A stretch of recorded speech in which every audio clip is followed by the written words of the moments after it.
Okay, it's going. Welcome back, nerds, to another adventure in Groran with this trio of newly met and already in the thick of shit nerds that you guys will hopefully all get attached to. I mean, a couple of them you technically have gotten to know before. But A couple. there's technically there's quite a bit going on though. So let's recap a little bit, shall we? So, when we first met this trio of nerds, Cairo the human nerd, Irana the halfling bard, and Ellie the lizard folk fighter, they all found themselves through various means, from various levels of traumatic and annoying, in the coastal town of Ithwich. A place full of red tape and bureaucracy and otherwise good people. Well, the ones that are alive anyway, which according to the law of the land, Kyra is not. Thanks to some very horrible tactics on the part of the noble Saela von Kraft, that she managed to thwart her plans a little and apparently decided that she was not going to take any chances and went scorched earth on your ass. But thankfully, you have a blink dog to help you, and she is good. She is very good. Some might say best girl. Yeah. She probably is. We'll find out in time. She got a nat 20 already, so. This is true. All right. Then there's Irana, who is here in search of her father, Odd Albert, a halfling bard of indescribable power. And just generally just a great dude, but kind of forgetful, who'd vanished and had left behind a sort of trail of breadcrumbs, question mark, for her to follow along, leading her to this town. Although at this point, it's funny. What is a pick?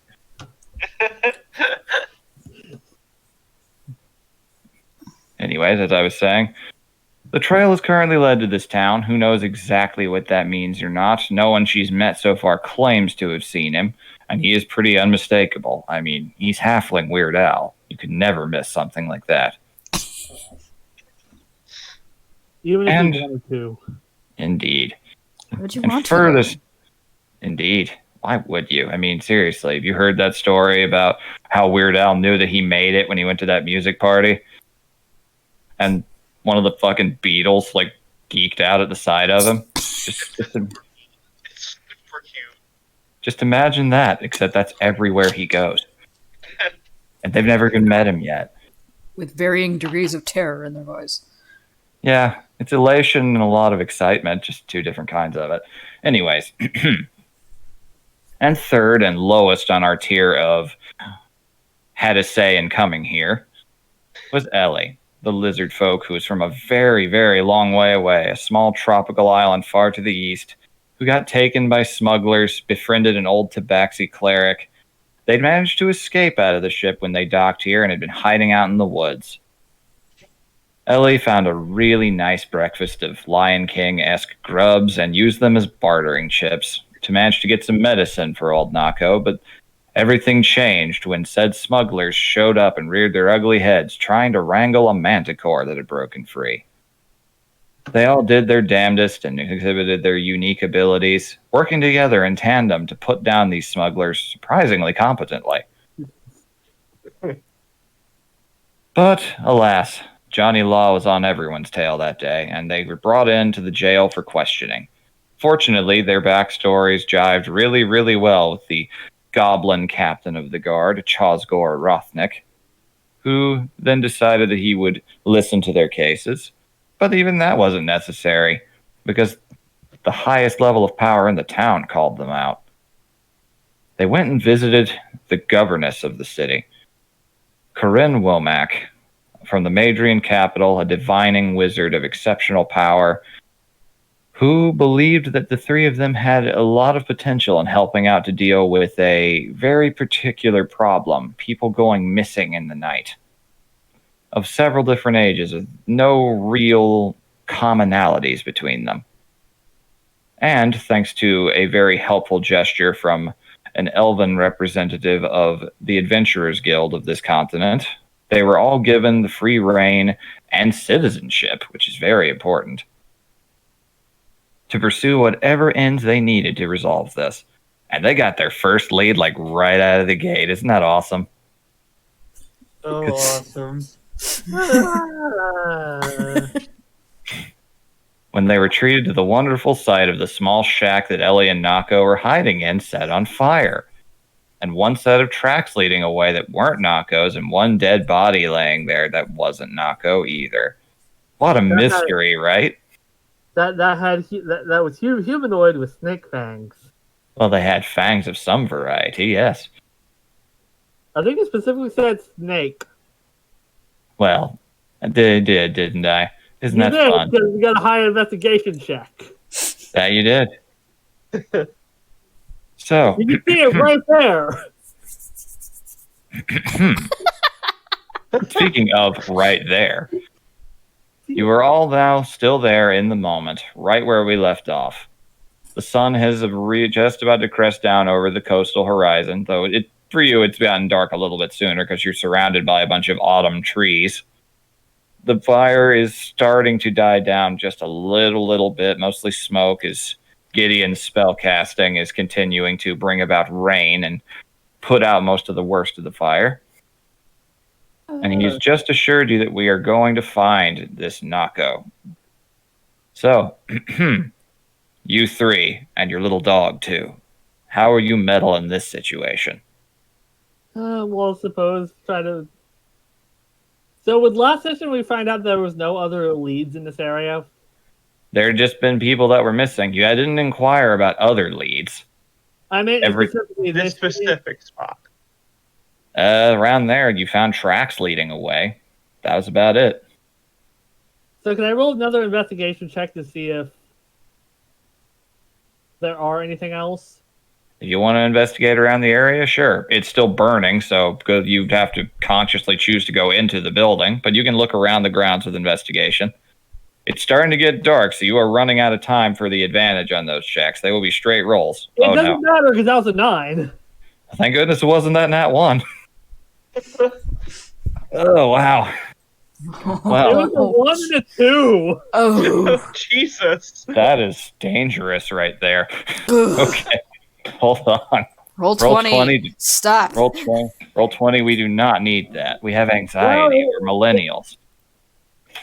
But hey, it fits with Kyra. It fits with Kyra.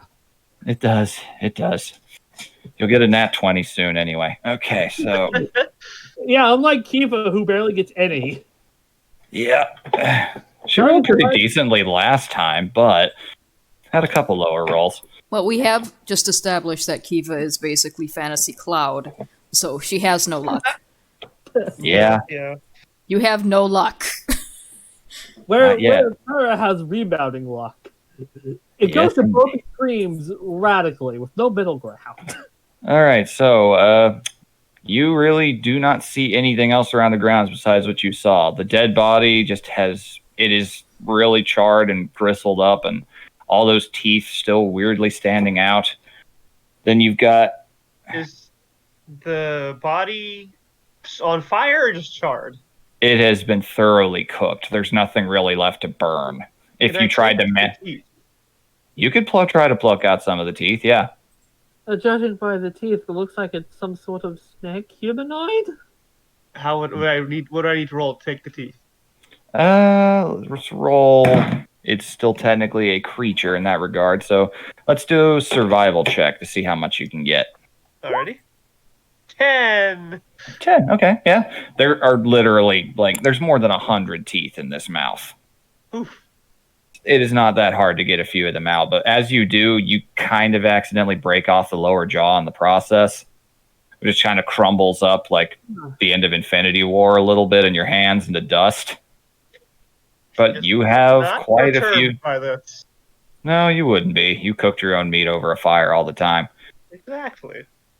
So, you have, I'd say, you had to grab it a little roughly to pry the ones out. So you have, I'd say, 5 intact teeth. A lot of the rest of them kind of got broken apart. They are Alright. small, and with that check, I'd say that's all that you would really know about that. Okay. All right. So as things are beginning to settle, the rain's coming a little bit over the house, and it's starting to smoke and sputter. Gideon's just kind of standing, surveying the situation, just kind of scratching at his non-existent stubbled chin. Well, don't think we're going to find much of a lead in sight of an actual burned building. Any evidence in there's probably gone. It is starting to get... Yeah, that's about to say. We can follow the tracks, though I am going to urge a little caution. It is starting to get dark, and I can tell just from looking at the three of you, none of you exactly are the see in the dark types. Huh. True enough. Oh. We can light torches and whatnot, but if we're trying to catch up to someone on the run, they may see us coming. I mean, I'm willing to take the lead and look around myself. I literally only need like 4 hours and I get a full night's sleep. But I'd recommend we all look just in case we find something. At least until it gets too dark to keep going. I think this is our only real lead, and... Well, that's not entirely true. There are witnesses and a few other folk in town from the previous abductions who were there moments before it happened. But that lead is older than this one. This is the most current one, so it's our best one. So I recommend we look around for a bit. Yeah, let's kind of move on, see if they left anything behind as they moved out. Good call. All right. I'll take the lead on this. I can see in the dark. But you all look around, keep your weapons out. They clearly were hostile, and your friend here, he whistles and looks back at the house. That is some powerful fire magic right there to set a house that ablaze that quickly. Nako was something. I don't doubt you. Now, let's see if we can find him. Yeah. All right, so... Kyra's going to take the middle with, I think, Amako sniffing to the ground. She does not have dark vision either, but she does have advantage on smell, and she does have Nako's scent. All right. So she will also be able to roll straight rolls. But the rest of you, if you roll anything as it starts getting darker, perceptions and all that, thanks to not dark vision, as you get further away, there will be disadvantages to that unless you light torches. Yeah, can I light a torch using the burning building to light it? Absolutely, you can. Awesome. All right, you light a torch. About 30 feet of light sheds ahead of you. Gideon nods, yeah, it's fair. We don't know what's out there in those woods. There could be other things for all we know. I mean, those smugglers have been running in and out. I wouldn't be shocked if they things go to avoid getting caught in these woods. I have heard, they have not explored them too much. Did I see anything while living in the woods? In the portions you were hunting in, no. Okay. We did not see much. But we did not go very far.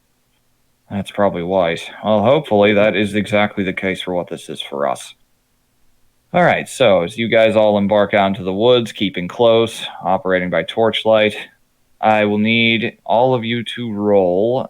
For this, you can roll perceptions or survivals of your choice. With the torchlight, it can be normal. If you see anything distinctive with those checks, we can start talking about investigations. Here we go. I'll roll for Imako as well. Hey! Fucking damn it, Groran. Oh, fuck. God damn it, Groran. 9. Kyra rolled a 20 on survival, so... That's, hey, 20s on both sides. Damn. That's an 18 on the die for you. That's nice. I love how reversal that is. That is so her. This Roll20 knows who it's playing with. Okay, let me roll.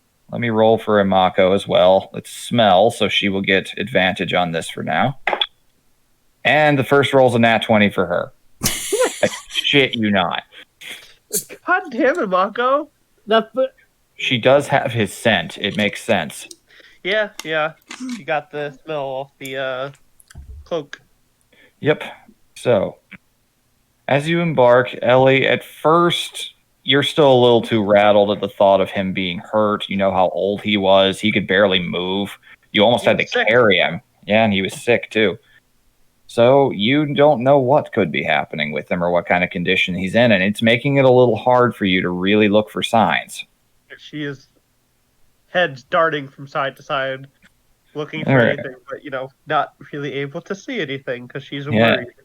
Yep, and in the process of all your intent of trying to find something, you're incapable of noticing anything, which is just the worst. I have been there. I've been in that exact emotional state. All right, so with that, let's go up to the next roll. Kyra, with that 20 in survival, you are able to follow the tracks for more than an hour before you eventually lose them as it gets dark.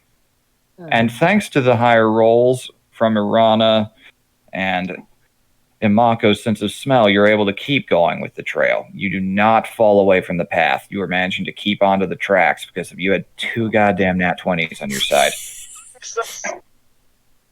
It's because I'm lower to the ground, I can see them better. Exactly. So you are moving. I am assuming with the torchlight and everything. Let me roll a couple of things as you're advancing. However, Yeah. is going to not do anything. Like you just realize, oh shit, I need to be stealthy and step on a loud, crunchy twig right in that exact moment.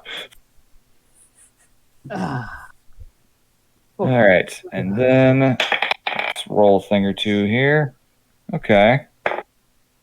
Lucky you. All right, so let's roll perception for Gideon as well now that it's getting a little darker. He's able to look a little further ahead than you guys. Okay. You guys make your way from, if you look at the map, the hut was about right here-ish. You guys manage, over the course of an hour, you make it, I'd say you actually make it right to the outskirts of the aerodrome at one point. There's nothing parked out there, but there's suddenly a big open clearing. The tracks do not go through there, so you skirt around it. They eventually lead you almost to where you could smell and feel a coastal breeze. They lead you all the way up to the northern edge of the island. Jeez. But right around when they get to that point, you lose the tracks because there are others coming in. And you guys, I will roll for Gideon here first, see how well he can spot it, because it's getting pretty dark now, even with the torchlight. Okay, yeah, he notices. Just, we weren't the only ones on their trail. Look. And he will point out to all of you. The torchlight illuminating the area, there are very clear signs that there was a struggle. Oh. As you get close to the coastline. Whoever this aggressor on the run was, they suddenly stopped, and you can see several tracks very blended in, muddy together, coming in, ambushing. It's hard to tell exactly what was happening without rolls. So if you guys wish to deduce anything from that, you can roll investigation for this. It would be a straight... No, there's torchlight. It's still an advantage. Yay. Damn. I think I needed it. Yep. 23. Oh, okay. 18. Pretty good. Roll for Imako and Gideon as well. 16 from Imako, and okay, not bad from that. Gideon got an 11, a little lower than the others. Just all right. Imako just kind of is sniffing around the area, kind of getting a feel for it. You can see, looking around, especially with that higher roll, you actually do see blood splatter in one particular spot. The footprints are webbed. Oh.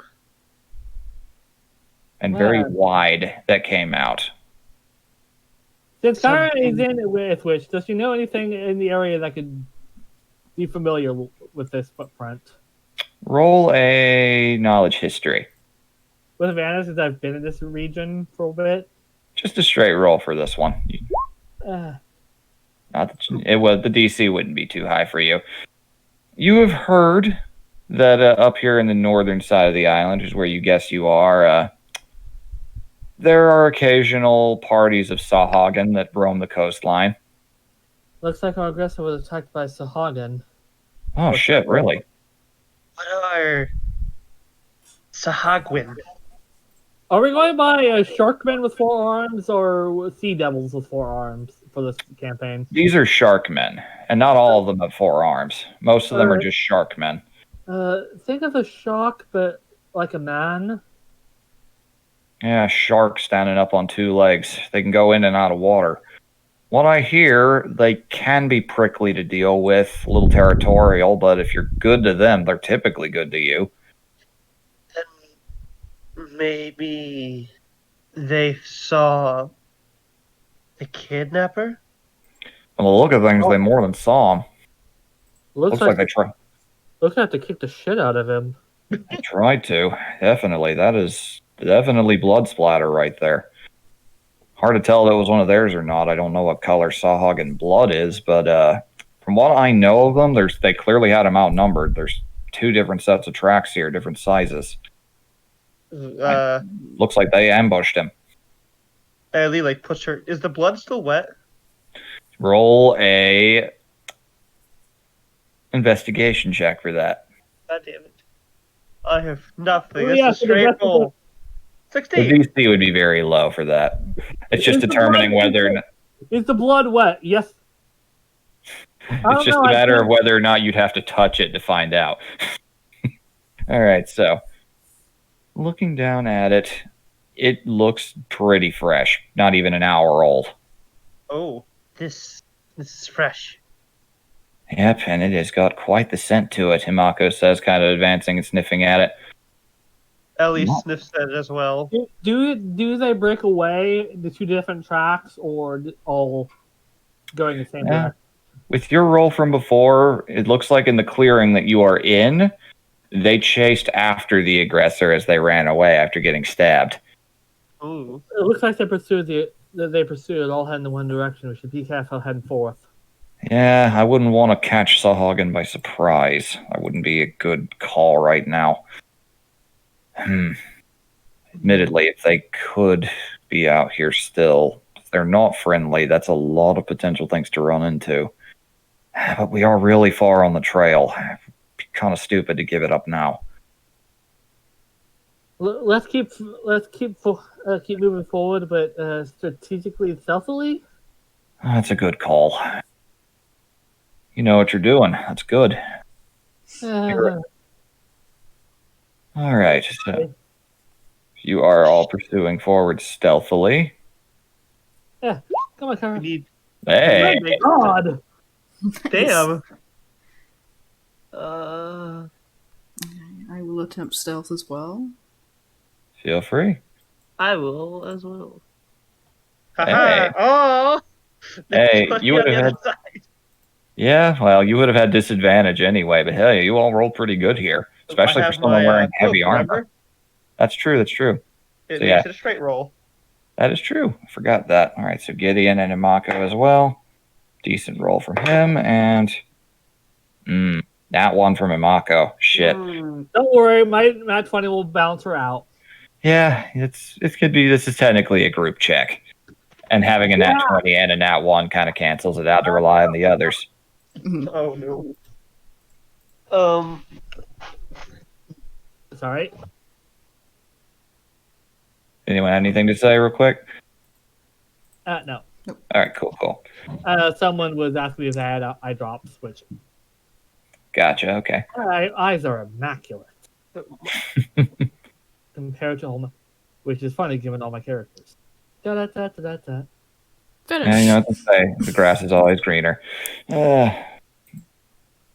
Now there is, with these stealth checks, you all managed to move quietly through the underbrush, relying on Gideon's eyes and Imako's nose. You're even managing, as still as you are moving, to keep the jangliness of your armor in check. She bundles her cloak really tightly. So with that, you follow these tracks a little further. After about another 10 minutes or so, they split off. Looks like they had him on the run for a while. But they split off and they head towards the beach. Do the Sishagan have anything with them? Based on their tracks, they're just barefooted. You can't really see any signs of gear. Like if there's anything like being dragged or... You can see like the marks from their tails. So the thing they were chasing, is there any sign of that one's footprints? Yeah, they're still there. They're running towards the coast too. Either Sahagin had them and moved them that way, or they ran that way themselves. Seems... Roll investigation? Yep. See if I can find anything Right. else of note. Like any more like evidence of Nako or anything. Mm-hmm. No evidence of Nako. Okay. Let me see how that goes. Hey. Nice. This dice likes you guys tonight. Yay. As you run past one of the last scraps of trees before you head out to the coastline, you do notice something. There is a scrap of cloth that has been caught on a branch. But the way it's caught, there's no blood or anything. You don't think that it tore off. The tear does not match the jaggedness of the branch. It was torn off and placed there. Like in a Something. panic, or... Hurriedly, yes. It's not like tied in a knot or anything, but it is there. The branch is a very convenient wedge, but if you look at the rip, Kyra, you can tell that it does not match at all to the way that the tree branch is angled to it. Like someone's trying to leave a trail. Elise grabs the scrap and puts it down to Mako. Can you smell it? Yep, it's him.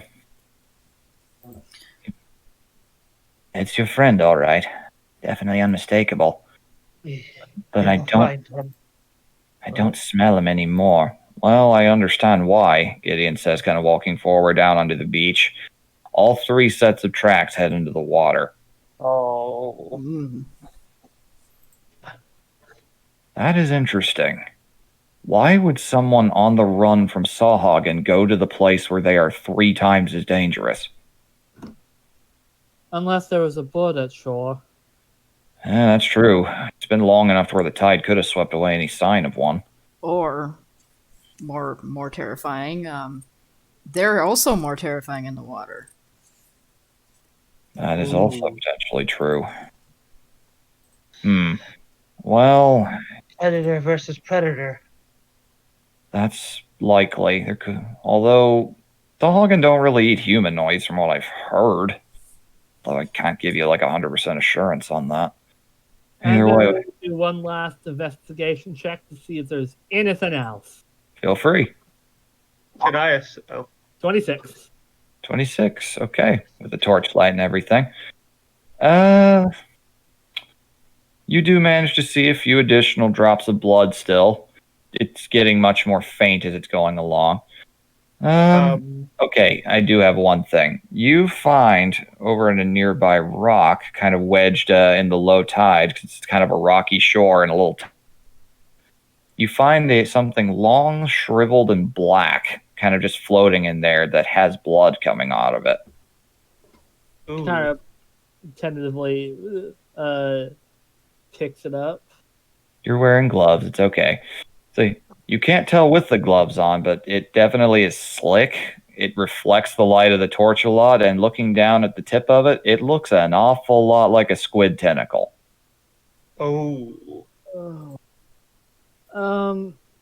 Ellie's going to jump into the water. All right. Yeah. That's a very bad idea. Yeah, I know that. She doesn't know that. it's like, maybe don't, Gideon calls out as you go in. Okay. Roll a perception check with disadvantage. Your torchlight is going completely out if you're jumping in there, and you did not say you handed it off to anyone. I did not know. Kind of like another one. Kyle's gonna light another one with firebolt. That is fair. You light another torch, but you're still swimming out. You swim out. Your armor is heavy. It is weighing you down as it starts to get a little bit too deep. And you don't find any signs. Wherever they are, whatever they were, they and Nako are gone. Can I roll a history, nature, or arcana for the tentacle? Whichever one of them you choose. History, let's see. Arcana is high, history is high, Legends. Oh yeah, because Legend doesn't have the History Arcana. 25. Okay. Okay. That's a pretty good roll. That is an 18 in the diver. You actually have rolled pretty consistently high so far. Setting that one right out of the gate. Jinx. It's true. I've ruined it for you now. Okay, so It's your job as DM to do so. it is true. It is. All right. And I'm having a lot of fun with it, so thank you for letting me indulge my inner sadist. Okay, so from what you saw of the tracks, they were not barefooted. They were wearing boots. And you are not aware of Sawhagen having tentacles of any variety. They are shark men. They eat squid. So either that was a meal that they'd left behind or something, or this is a very weird mystery. Then something crosses your mind after a moment. A story that you have heard a few things about, and something of a common horror story in most coastal settlements. You remember that there is a long, long history, especially over in Madria, of coastal towns just failing. Fish would never be able to be caught, things would never go work out, people would vanish.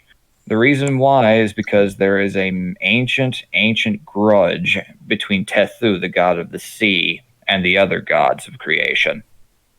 His spawn actively hunt anyone on the shoreline they can find, of which only a few species actually chose to not do so. One of which are sharks, two of which are Sawhagen. Oh. You have heard stories of people near coastal towns potentially going a little native and taking in the blessings of said dark sea god and joining his cause, and that could come with a few interesting side effects. You might be dealing with something kind of David Davy Jonesy. Ooh. Yeah, it's gonna present the tentacle to Gideon. All right, he looks it over. Just that is gross. Ugh, feels like velvet and pickles. He's gonna roll himself. Ugh. Anything you to figure it out, I don't think I could figure out more. But I do know it's getting late. And unfortunately, this trail has gone cold. Ellie's going to swim back closer to shore so she can actually get on land if she needs to. And she's going to pop her echo deeper, 30 feet deeper into the water and have it thrash around and try and see if anything notices it. Okay. Dun. Hey, that's heroic music in this setting. All right. Yeah. Okay. Fucking Jaws in major key. Yeah. What would that even sound like? I'm looking that up later. I'm doing that now. Shit, so am I. Fuck. Jaws in major key. That's going to sound weird. All right, Yeah. so the echo thrashes, doesn't generate too much of a splash given its rather vaporous nature, but eventually the splashing kind of stops. Have you found it? Okay, I'm gonna play this. So Please.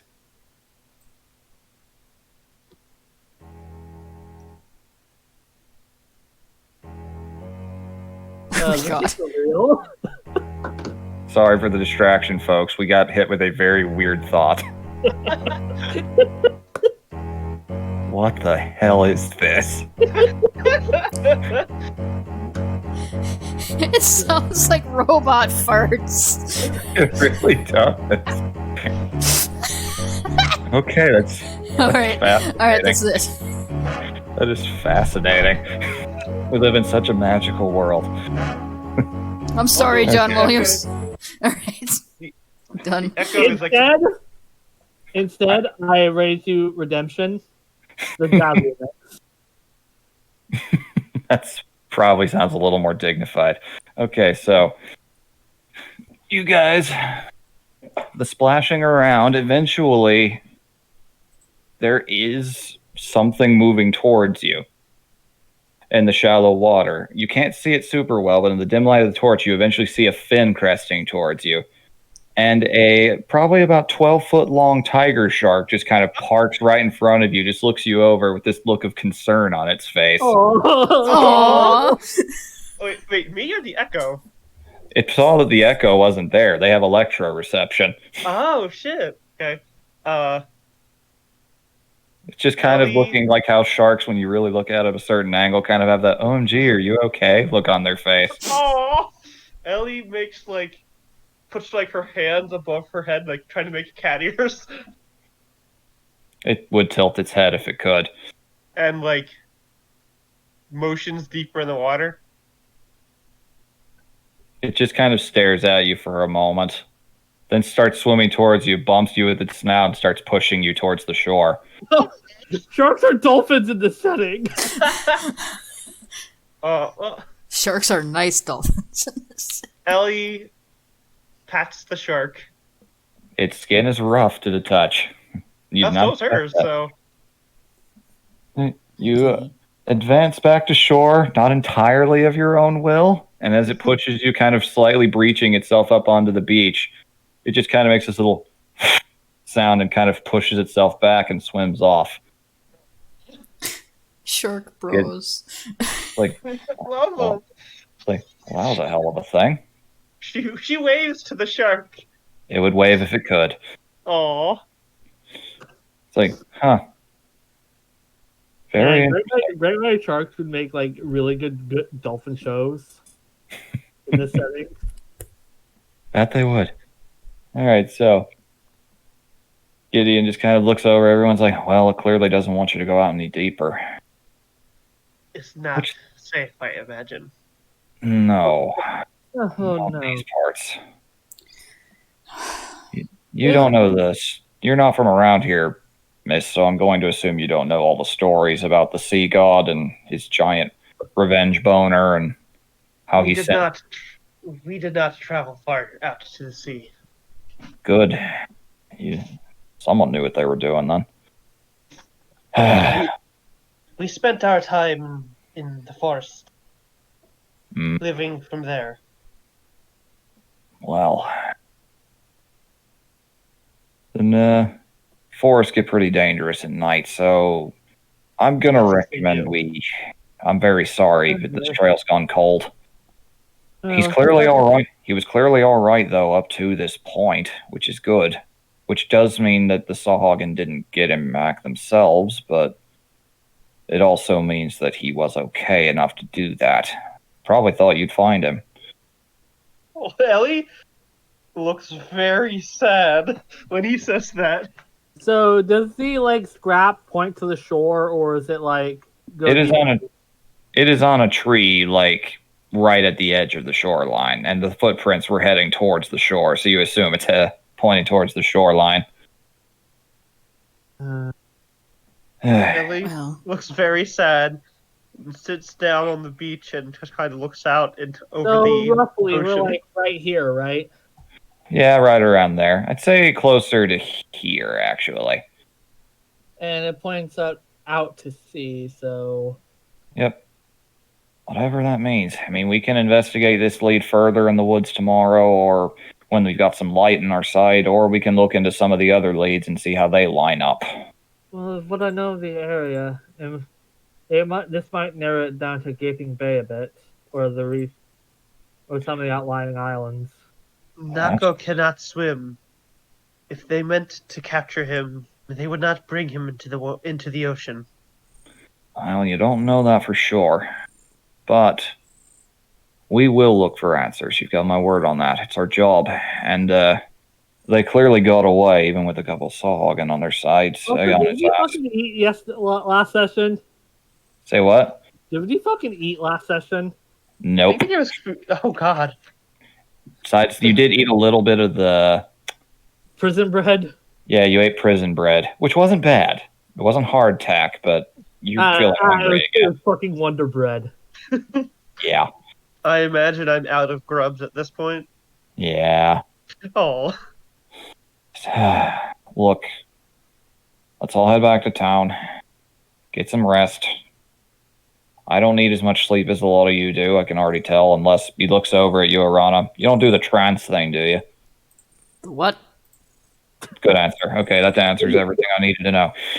All right. I'll see if I can find what other leads there are. And tomorrow, I say we meet at the inn. No, actually, let's meet at the tavern. Get a meal there and work out a game plan for how we're going about this. 'Cause we've got a few different options. Any, like little crabs in like the tide pool or like little fish or anything? Roll a perception check. Okay. 16. 16. Okay. You find a few little things here and there, nothing huge. There's like an octopus, but it doesn't exactly look appetizing. It is very brightly colored. Yeah, she's gonna pass on eating the fish. All right. So, with this trail gone cold and you guys making it all the way from almost one end of the island peninsula to the other, you collect yourselves, head back to town, and once you arrive back in civilization, Gideon just kind of turns to all of you and goes, well, you two don't have anywhere booked to stay, do you? Here. Just kind of reaches into a purse and pulls out a few coins. Shit, do I have any Madrian current? Oh, yes, good, I do. Use these. Get yourselves a couple nights at the inn. Same one you're staying at, so everyone can stay close together. If we're going to be looking for whatever that thing was, and if it's still out there, we probably don't want to be by ourselves as much as possible. Well, I don't like I could be by myself. Kara looks to Amako. Yep, and I don't have to sleep either. Well, it's probably the best idea to be in groups because, I don't know, it seems like they're going after singular people, right? That's from what I've heard. I'll have to look into some of the other leads, but all of them have been folk when they were alone. So not being alone, even with Imako, probably for the best idea. I'm thinking so. Well, either way, whatever happened, it looks like your friend took out one of them. There was probably 2 assailants originally, so that's gonna have him hurting. Probably gonna get sloppy. So something with tentacles and something with snake fangs. Something like it. Never mind. All right. With the information Kyra's compiled, can Kyra roll a history check to try to figure out anything? History or Arcana, your choice. And Ellie shows the teeth to Kyra just to see if it helps at all. Oh.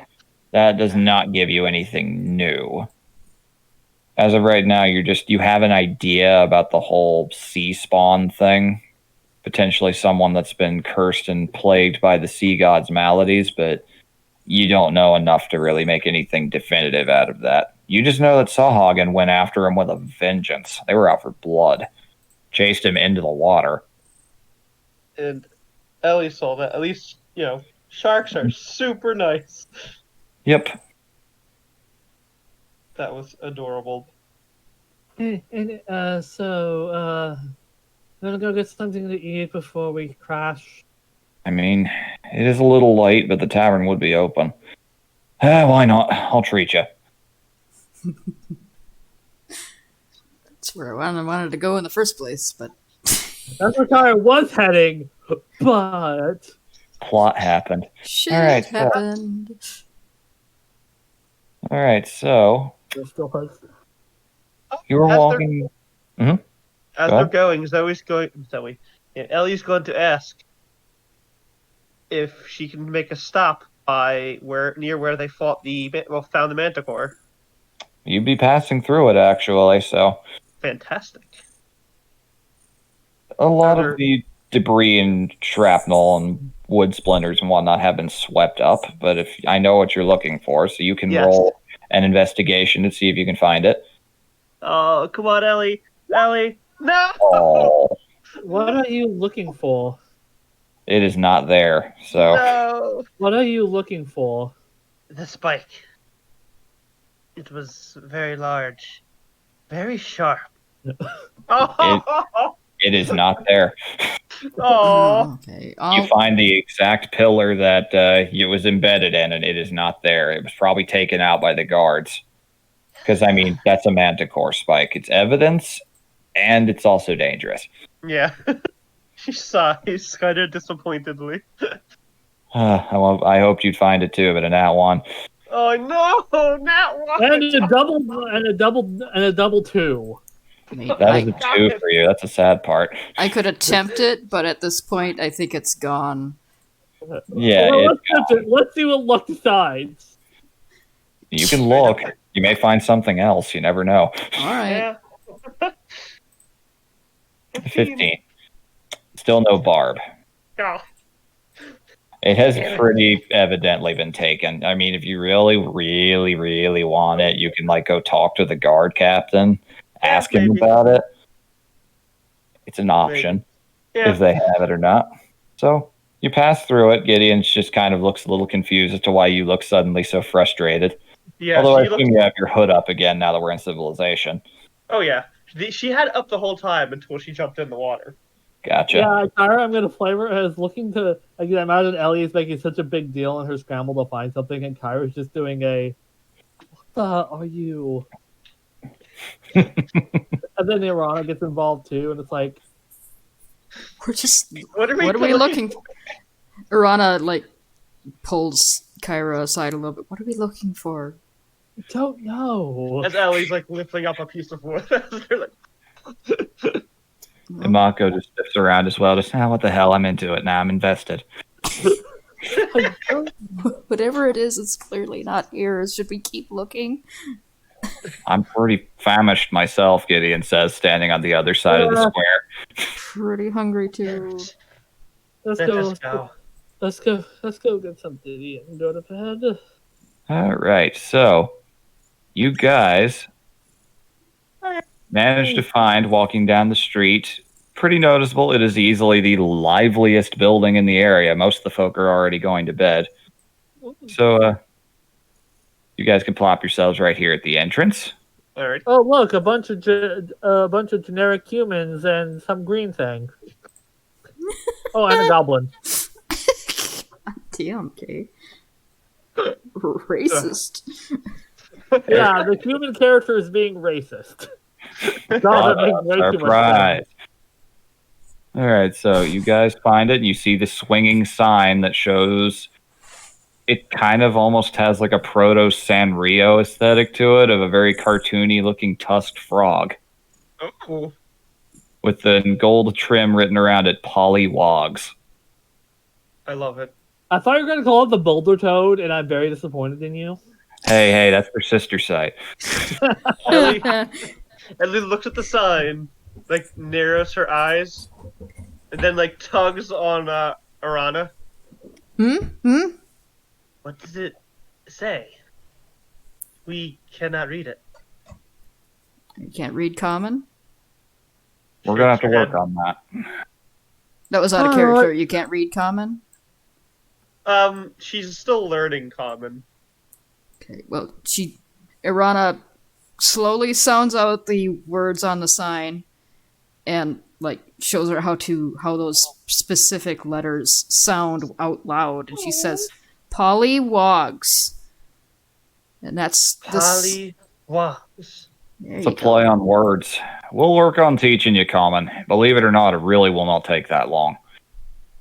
It is like the easiest language ever, and I was alive before it was around, so I can say that from experience. Nako is teaching us. What's it called? All right, so you guys enter in. It is got very much the classical tavern air. You can see, looking around, it definitely is full of a lot of dock workers, a lot of merchants. You recognize a couple of people. Like Ellie, you recognize Irana, you recognize the human woman merchant that gave you a few directions. And you see a few others. And at the counter, you see, standing at about pushing 7 feet tall, is a tall green-skinned fellow with kind of side-swept hair and pretty noticeable tusks. Do I see... What was their names again? Check my notes. Mjiga. The Dragonborn that Ellie met when she was first coming into town. Yigale? No, he is not there. Okay. Irana waves at the merchant lady with a big smile on her face. So she waves at you too, actually genuinely excited to see you. Kyra's doing a quick scan of the room because socially anxious and knowing everyone. It's a tavern. Crimes happen here. It's not a place for nerds. Does this goblin over here look familiar? Roll a perception check. Kyra's like, wait, does this goblin seem familiar to you? Kyra pointed out to a Mako. It's a perception check. Alright, that's a +2, so 11. Of course it's not the same goblin. This goblin has a mustache. Oh god. Doesn't that fucking Groucho Marx? You'd have to roll again for that. Does Elliot see the goblin? Yes, the goblin is noticeable. He is drinking. He looks very calm, very assured. He was talking with one of the other humans, but they walked over here to this, what you can only assume are dartboards that people are throwing daggers at, including the human merchant woman. How's she doing? Pretty decently. As of right now, it's pretty neck and neck. Irana gives her a little cheer and says, "You can do it." She gives her bardic inspiration. Well. Okay, then. I have to let this happen now.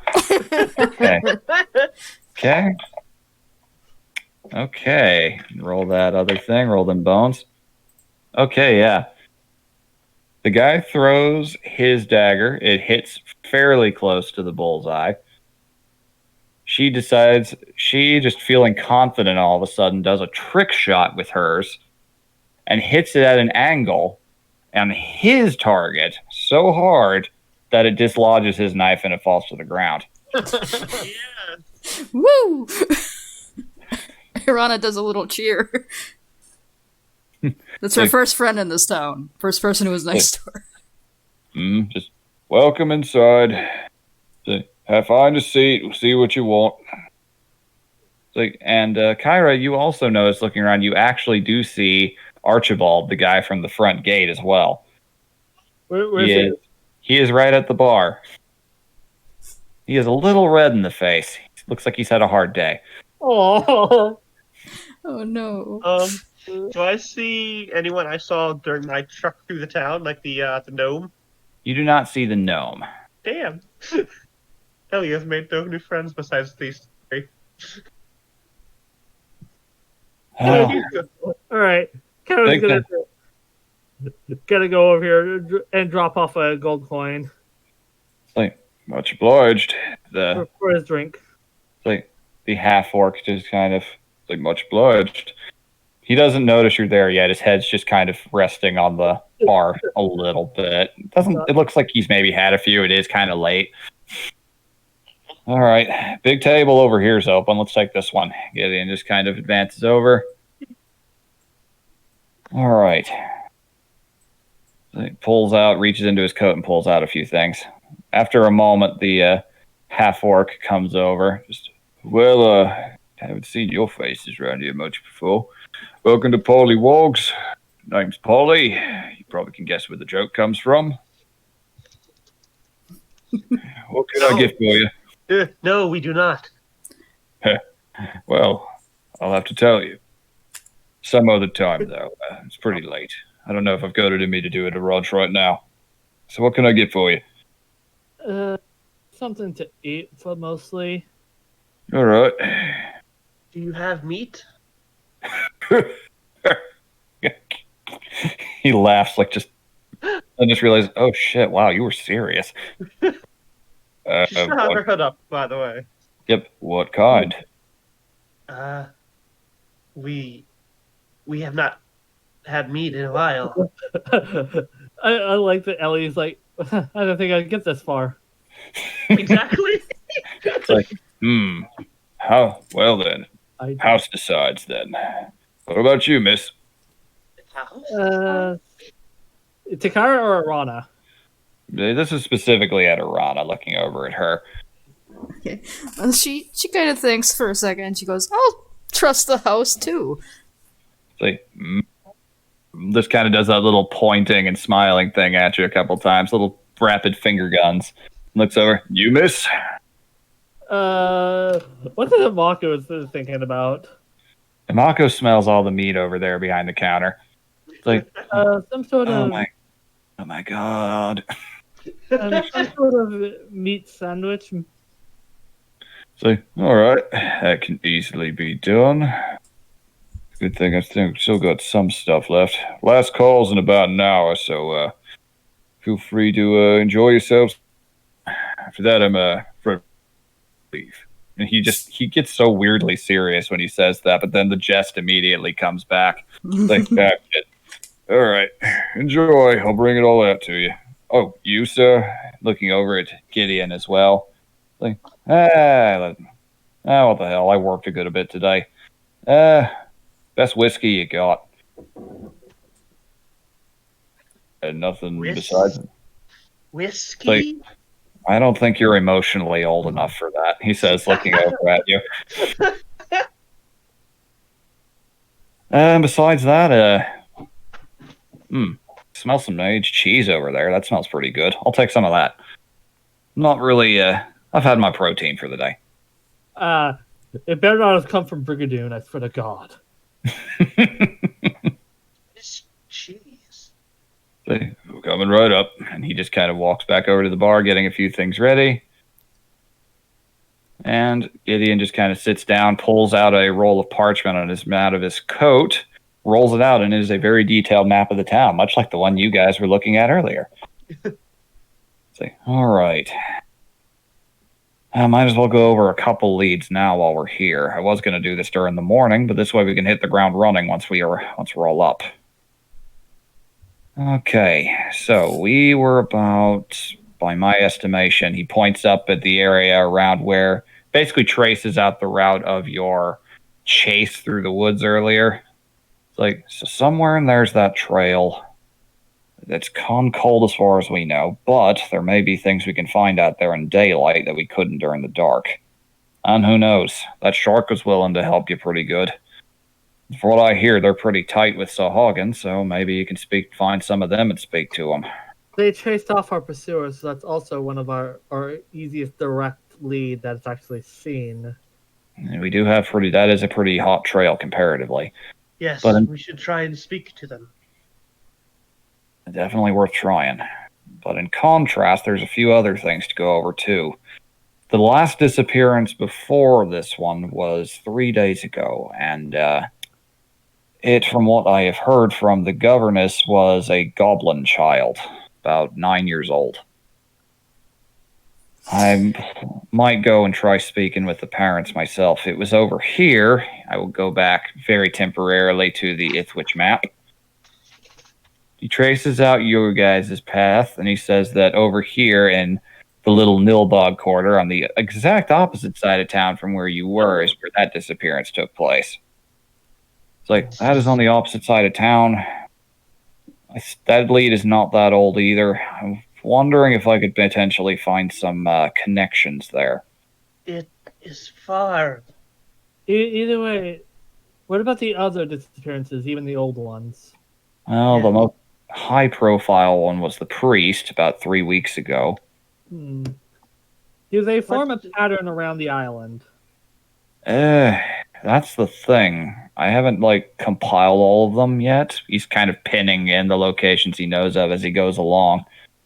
What I've been told, there's been a better part of a dozen now. I think your friend, Nako, there's number 11. They've been going back for a few months. They weren't sure they were a pattern at first. They started getting more consistent with the priest. Since then, it's been like every 2 or 3 days. That's concerning. Priest changed things. Yeah, you definitely altered the status quo. They're either going to lay low for a while or get more aggressive. Both are bad in their own respective ways. One's more likely to end with them getting caught, but it's also more likely to end with more people dying. The other one means that eventually they'll come back once everyone lets down their guard again and just pick right back up where they left off. We cannot allow this. Definitely not. Well, admittedly, I am not the most adventurous sort myself. Did a little bit when I was younger, but I mostly do management work. A little bit more of a number cruncher. So, how's about you guys go search the woods? I'll ask around Nilbog and some of the other areas, see if I can't find anything else out as far as leads go. Seems like So the where reasonable does thing to do. So where would Sahagin basically gravitate in this town? The Sahagin? Like, you guys, let me see. You can roll. Nah, never mind. You would know. You would have been told. The Sahagin colony that you know of, where like most of them are, as far as you remember, is over here. This little chain of islands, the Rockjaw. They, from above, resemble teeth, and they are very jagged and hard to get to by boat. Very few people even try, so the Sahagin live relatively undisturbed over there. But clearly they were making journeys over here, so who knows? That is something to consider. Yeah, but you need to find someone stupid enough to actually let you take a boat out there. Although, who knows? Find that shark again, it might look out for you.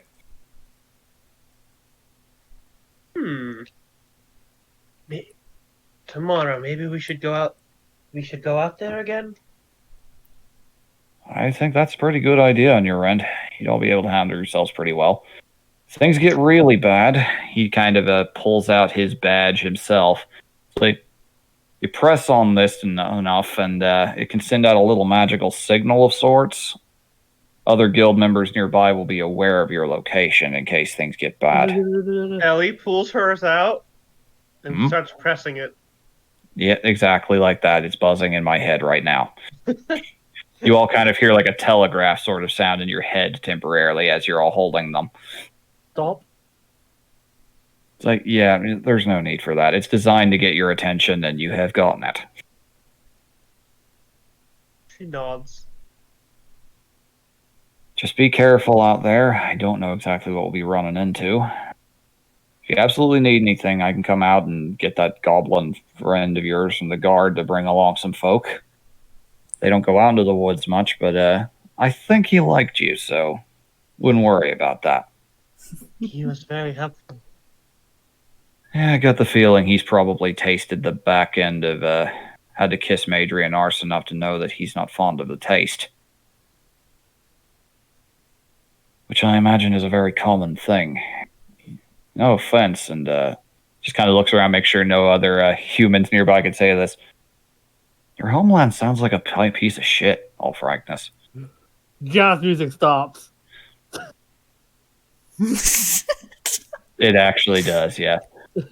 You just look up and you see that the half-orc bartender just has walked right up to you all with the platters of food and is just looking at Gideon dead in the eye. Jesus. Damn straight, son. It's like he was going to pour a glass of whiskey, but he just drops the entire bottle down and slides it toward Gideon, who just catches it deftly. It's like, and here you all are. It's like, busy work, I see. Oh, not my business to inquire. But feel free to use the space as long as we're still open. Keep the candles burning. I'd normally start blowing them out right around now. Alrighty. He hands down a really nice roast beef sandwich. Absolutely decked out for you, and it smells heavenly. For who? For you. With mayo and it's one of those cheese sandwiches, isn't it? It's a good sandwich. I imagine Imako's just. Oh, she's doing that thing dogs do where she's like trotting and putting her front paws on the ground over and over again, kind of getting antsy, just gimme, going off in your head. Just the meat, though. I can't eat the rest. It's bad for my digestion. Kara gives some of the meat to Imako. She immediately gobbles it up and just pure bliss in her head for a moment. I mean, well, because Imako can taste what Kyra tastes too, so. You're getting an actually surprisingly pleasant experience out of it. This is the nicest thing you two have eaten since your bond has come in. Oh, Oh, So this is actually a pretty pleasant moment. You're kind of sharing each other's euphoria after going the better part of a day without eating. And for the rest of you, he sets down the pretty sizable wedge of cheese for Gideon, alongside with his whiskey. And for you, Ellie, he sets down what appears to be just a giant cooked leg. And Gee. Irana, Sniff it smells amazing. You have not eaten much since those grubs. It smells a lot better than the grubs.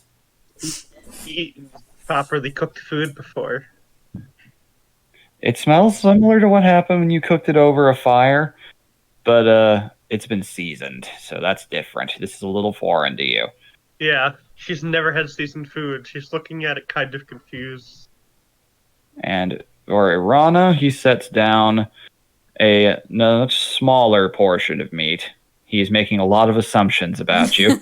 He's never met a halfling before. You have to give him credit for that. It's like, and here you are. It's like, this will be new for you. Gideon just kind of raises a hand and goes, I'll be handling the tab here.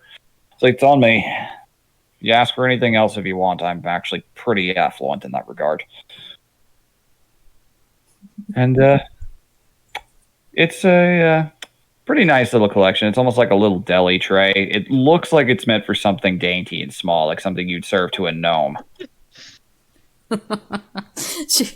She kind of smiles at him and grins and goes, well. She, I'll have what she's having. yeah, basically that's what she says. It's like, he I'll looks also at have you. this though. This is pretty good.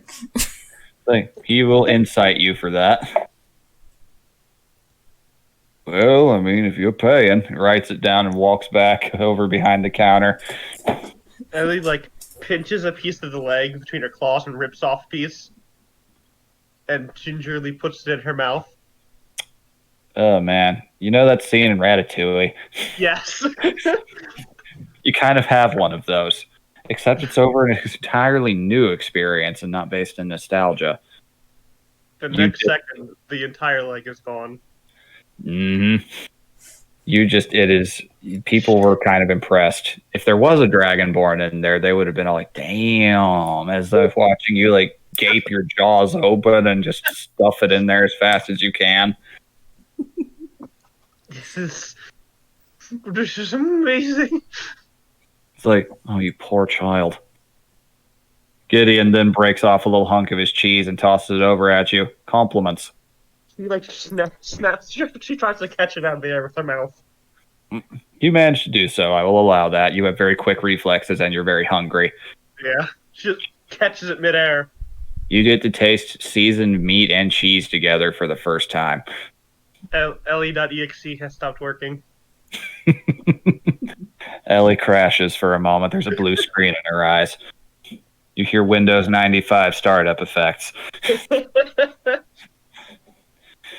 We have never tasted anything like this. Well, you better get used to it. As, this is actually not even all that. This is actually pretty pedestrian food for this continent. I should take you to a Dragonborn restaurant down south sometime.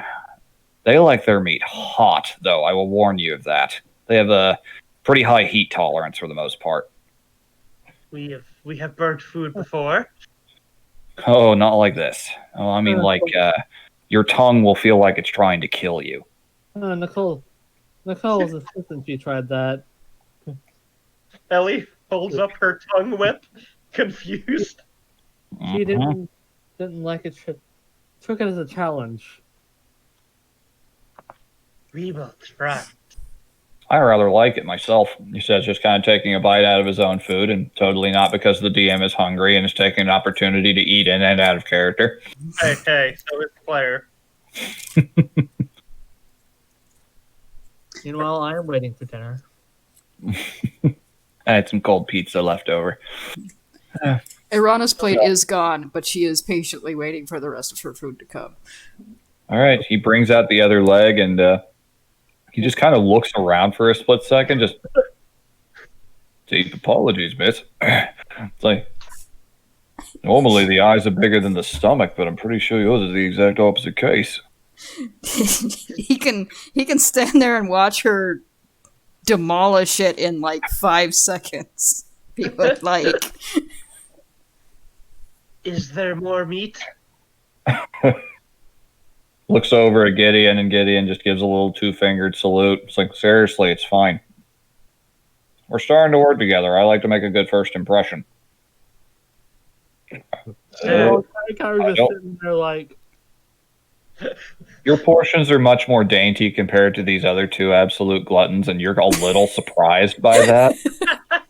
What you've got is plenty for you. There's even he even brings out some sliced potatoes that have been fried a little bit. oh fuck yeah, good potato wedges. Mhm. And you are very full, and it is just, you feel like $1,000,000 gold. I don't have any more whole legs, but I mean, Other things? yeah, I do. A few things that are a little more. The question is, how about a Mako? Oh God, yeah. She is just absolutely. She just kind of looks up. It's like, I would like some. Just kind of pawing a little bit. She actually walks over to the bartender and kind of paws at him. Oh, I know what a black dog is. Sure, yeah. I can bring out a little more. You guys mind if I bring out some of the drier, slightly older stuff? It's gonna go to waste if I don't. Hirana just gives a thumbs up. She's like, I will eat it. Don't worry, I'll season it and everything. It's not gonna be quite as juicy as what you just ate. season. This is a new word. We have Yep. never heard it. We have never heard it used like this before. Also, Yeah. the thing is, even though Kyra is full, she's still gonna get the full taste from a Mako. It's like the dream diet everybody wishes they could have. You get the taste and sensation of tasting and eating it without the calories. Also, I like that he's like, oh, these two are gonna eat all of this shit. I'm just gonna give them all the meat that might go to waste otherwise. Hey, who makes a profit that way on stuff he would have otherwise lost out on? We're medieval Yep. garbage disposal. I mean, he doesn't have to waste any food. That's Because it fair. might go bad otherwise. All right, so Hirana's on board with that idea. he brings you back some things. Like, it's a little older, so I'll discount these. But here you go. These steaks are slightly older. A couple pork chops. Got a 1 rack of ribs here that gentleman over there at the bar started, but just didn't have it in him to finish. If you could Is see that the Ellie's monster eyes. over there wallowing? Aw. If you could see Ellie's eyes, they'd be huge. She's just kind of shoving food in under her hood. Hirana's doing the same, only probably more politely. Yeah. Ellie Blink. is just, You blink and it's gone. You are eating like an animal. yeah. She is just consuming. Consume Prilosec. Gotcha. What? I know that joke. Damn it. You got heartburn, I tell you what. Consume Prilosec. Oh, god damn it. Fucking dish. What did the Mako get? She got the ribs, and she is just absolutely, you are hearing the crunch of the bones. This is just like, oh my God, this is the greatest night of my life. She's just kind of rolled over on her side now. She doesn't even have it in her to stand up. I know this is a serious situation and people are missing, but I don't want to feel bad about anything right now. I'm just going to think about good things and go to rest. Thank you. This is You realize the we're gonna have most to walk amazing back to the thing we inn. have ever eaten. We're gonna have to walk back to the inn, right? Yeah, we will, Gideon says. I was saying to him, Mako. It's like, oh shit. Actually, here. It smells good. We'll take some on the go with us. Hey, so long as you're paying. So he just kind of, the compliment of that is the greatest thing I've ever had. He blushes a tiny bit at that. Oh, Kind of scratches the back of his head. It's like, first time I've heard that in a while.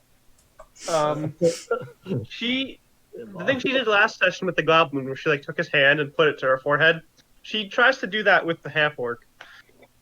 He lets it happen. Just Thank you. much obliged. Don't mind my saying, don't quite have this. You don't feel much like the scales of a dragonborn.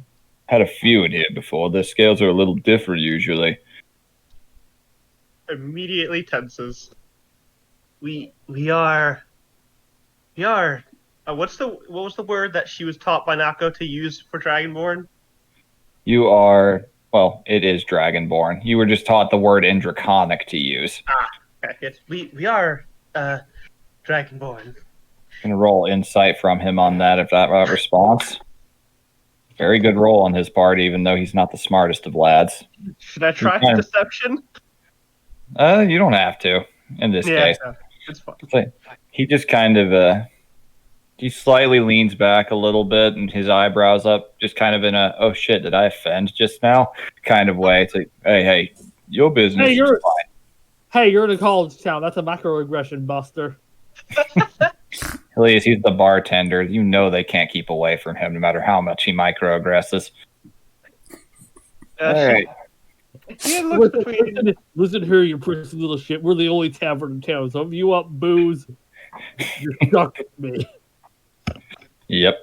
Also, that's why Jenny takes it so well. Jesus. That's a reference to another game. All right, so he just kind of leans back and I'm going to be shutting up in about 20 minutes or so. So you guys can sit around till then, whatever you need to do. We have a possibly strange question. Go on. Do you have any bone? And it looks to Imako with the ribs. Any intact bone? You have any idea how many plates of ribs I sell around here? I got plenty of bones that are just going to get thrown out. What do you need them for?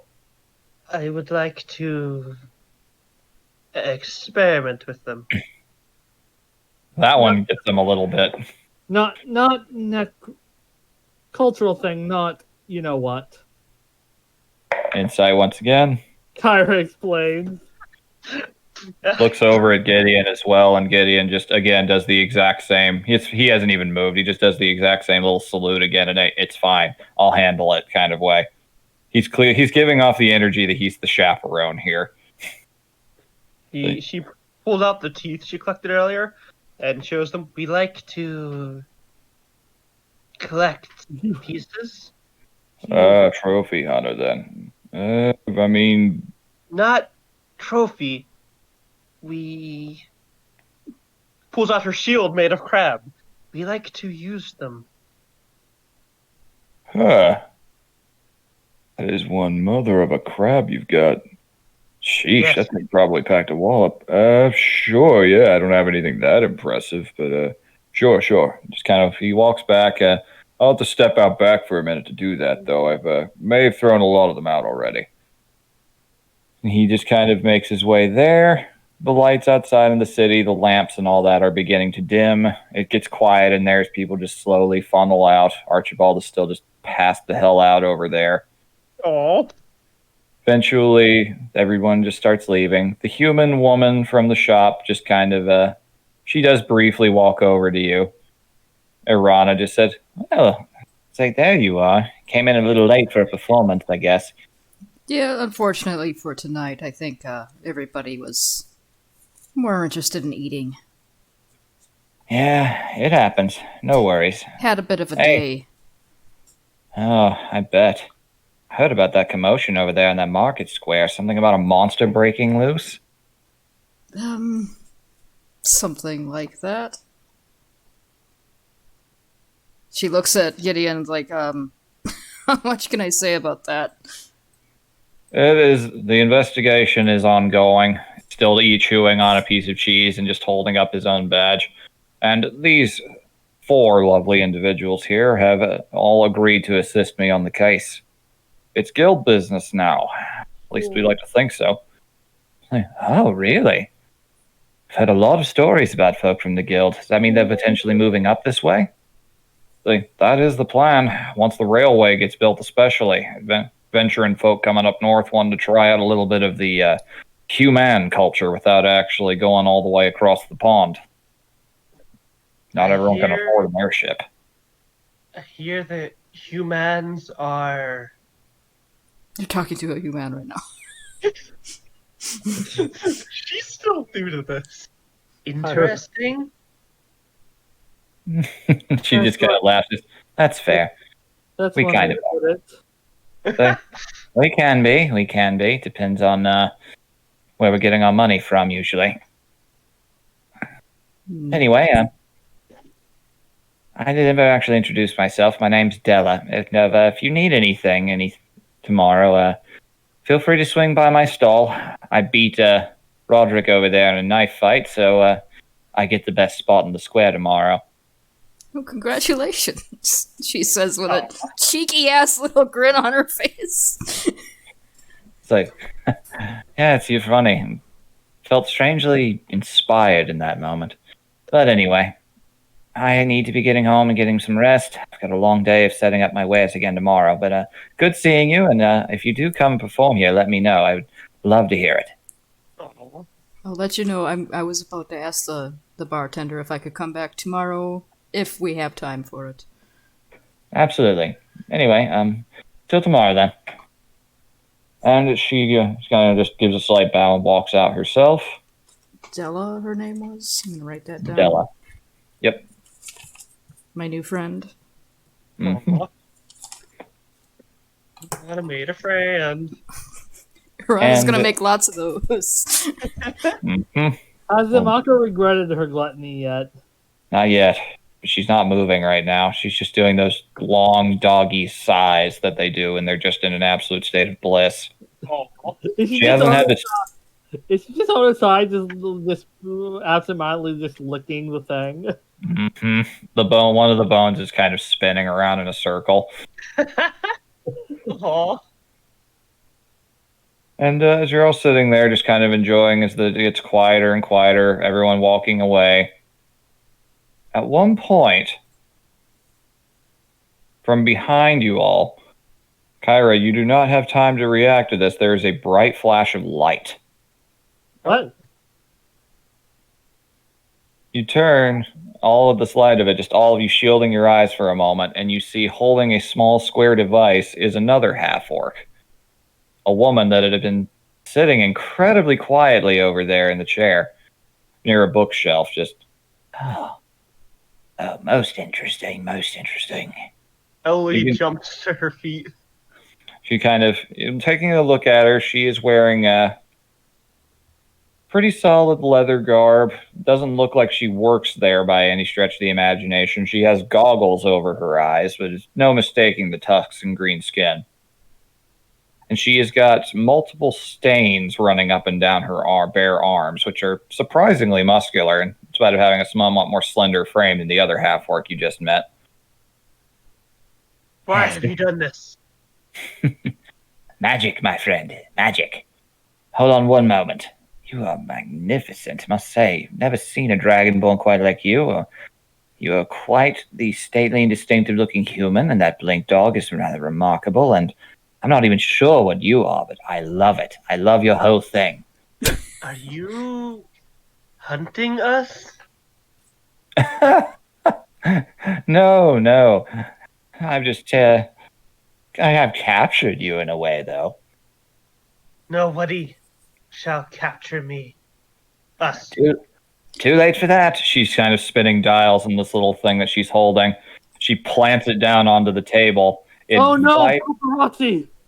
Nope, it vibrates like crazy for a minute. It's just little magical smoke coming out of it. You have no idea what's happening. It is kind of turning into a light show. Ding! It makes a little dinging sound. She lifts it up. There is smoke, and there is a perfect little to-scale miniature of you, Ellie. It is a little sculpture of you on a little Oh stand. god, David did a 3D printing.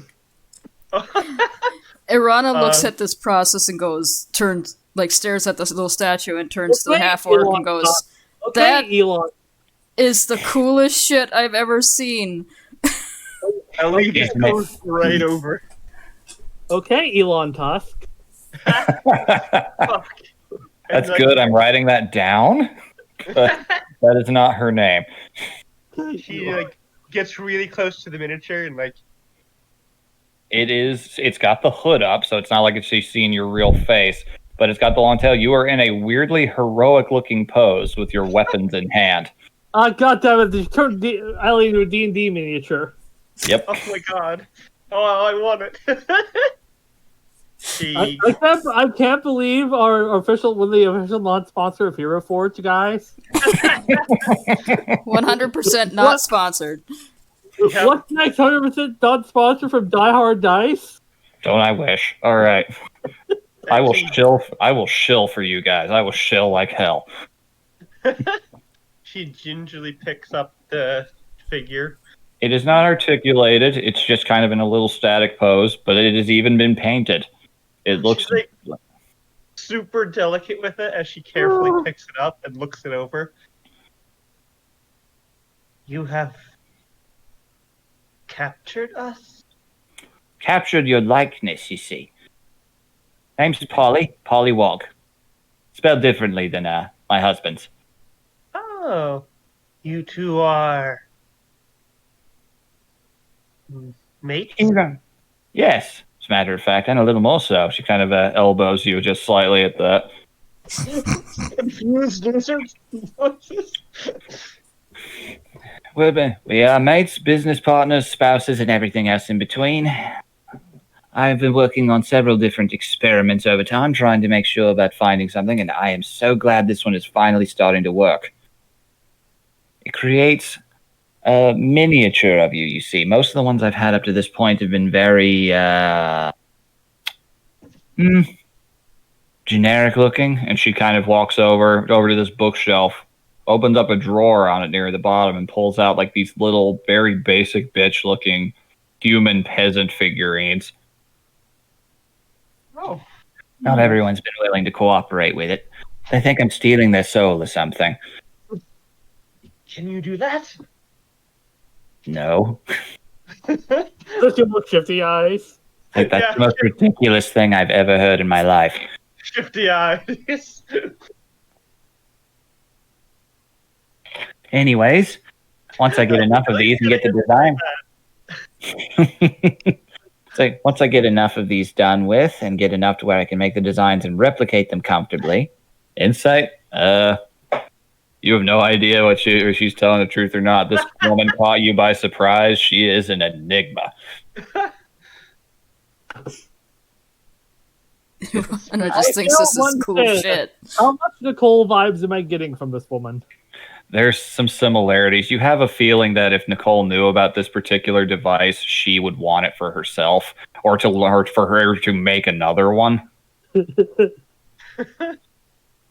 She has basically made a magical 3D printer, and she's using it to make figurines of interesting people she's found. She's like, I will do one for each of you, don't you worry. And once I got the primary mold done and I can make more of them, I will give one to each of you. Oh my Why god. do you make them? For fun. We're gonna have a fucking toy line. I'm gonna fucking die. Allie does not know how to take this. Like, I will be needing that back now. Just kind of gingerly reaches out and grabs the your figurine, Ellie. Just She lets her take it, but she's don't just, worry. Confused I and a little understand. cautious. Mm-hmm. It's like, all right, give me one moment here. I need to adjust. And about 10 minutes pass. Eventually, the bartender does come back in and kind of gingerly lifts up Archibald and lifts him out and kind of walks him out. After he's done with that, it's all right, he's fine. Oh, so you met the wife. Oh, Polly, what are you doing? Did you ask them first? Say, it's fine. They're fine with it. As she's adjusting the dials, you can't see her eyes. They're reflecting off of the goggles, but she is smiling, just a big, tusky, full-bared grin. And within a few... fine with it. Ellie looks to the others. Are we? Gideon's like, I don't give a shit. It's pretty cool. Rana raises her hand. I'm cool with it. It's rad. Imako just kind of lifts her head up and then just drops it back down on the ground. She's just not here for any of that right now. She's transcended to another experience entirely. And after a moment, there are little figurines of Irana and Kyra, with Imako actually standing right there at your feet. Oh. You look very intrepid. They've managed to... And Irana, you have got an instrument in your hands. It looks like someone designed Hero Forges of the lot of you, basically. Oh, awesome. You say that, but Hero Forge can't do Kyra with a shit right now. Not yet. Not yet. They're working on it. They Give do it a pretty time. good Arana. And then from there, there's one more of Gideon at the end of it. And he just kind of looks at it, just neat. Although, you just got me standing there. Well, I don't exactly know what you can do just from a glance. He just kind of snaps his fingers, and it's like a Tesla coil between them. Magic. Nothing to worry about it, though. I can't exactly put on a show with it right now. It's not exactly safe to do in a place this much of a fire hazard. But anyways. You are also Groran. Something like that. So would Kyra know that this lady is an artificer? Yep. You know exactly. You almost even know the smell of one by this point. The oil, the everything else. They smell like the inside of a garage. And she's got a very similar vibe, so there's something slightly familiar. She's a little less composed than Nicole is. Nicole's only this excited when she's working on her pet project. Yes. Kyra remarks that you and Nicole would go together like peanut butter and jam. Say, thank you for the delightful patronage, she says, dropping down a burlap sack that just makes this loud rattling sound. It's like, here's your bones. I didn't know how many you wanted, so I grabbed all the ones I could. Time to roll bones. Ellie picks. How heavy is this bag? It's about 20 pounds. Oh, she helps that up. We will bring you things if we are able to make anything. I mean, whatever makes you happy. Well, it's been a pleasure. Feel free to come back to Pollywogs anytime. I will have a talk with my wife about making sure people are all right with her experimenting on them first. This isn't the only thing she does in her free time. Saying, how relax, I've not killed anyone. You have hurt people, though. To be completely fair, in my defense, I told them not to move. And they just kind of both walk off and start, like, putting away glasses and everything. Gideon just kind of stands up, just, this sounds interesting. Well, why don't we head on back to the inn and get started bright and early. Yeah, that's probably a good idea. Come on. Kyra tries to get Amaka to budge. She just groans, really, just whining for a moment, eventually gets up and... I know the exact dog grunt. Yep. The moving's bad. I don't wanna. Basically, it's the vibe you're getting from her. So, as you are exiting out of the building, it is quiet, it is cold, it is wet in the air, stiff breeze from the coastline. As you all make your way back. Ellie is shivering. Your cloak is keeping you pretty warm, actually. Oh. Yep. Rad. So, Do we see Archibald stumbling away still? Roll a perception check. Damn it, Rana! It's the second one! That's impressive. So, you take a step out and you think, huh, I wonder where that Archibald guy. Oh, wait, there he is, and he's just collapsed on the ground right next to you. We probably shouldn't leave him there. You want to help me get him up? Yeah, why not? Gideon just kind of leans down. It's like, you all stuffed yourselves. I try to watch my figure a little bit, but let me handle this. Gideon rolls athletics and does a pretty good job. Kind of hoists the man up over his shoulder. Ugh, dead white. You humans. Good thing he's of a more petite sort himself. Archibald is barely conscious, just kind of slurring words.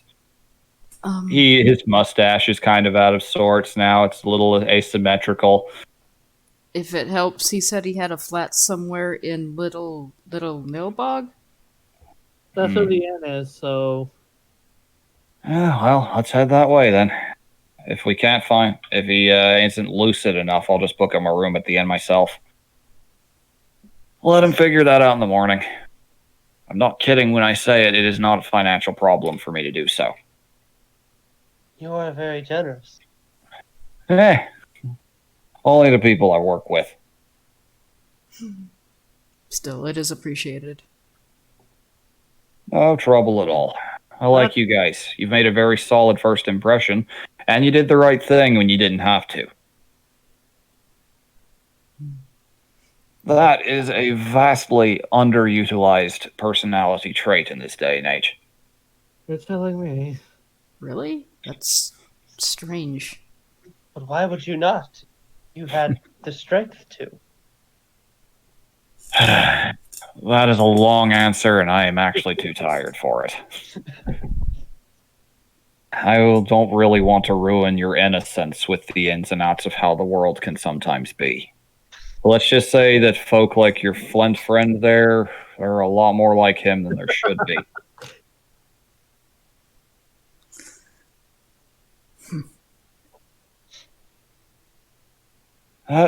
You guys can help me do some about that and see about getting some innocent folk back where they belong. All right, come on. And to you all, just kind of resume your trek, finding your way back to the Salty Maw. Although for the rest of you, it's a new experience. You just, as I described it last session, this place is somehow the most salt and wind battered place. All the other buildings next to it looks like it's been here for 300 years and no one's upkept it, when it's probably only 40 years old. It just looks like it's been left to rot on purpose.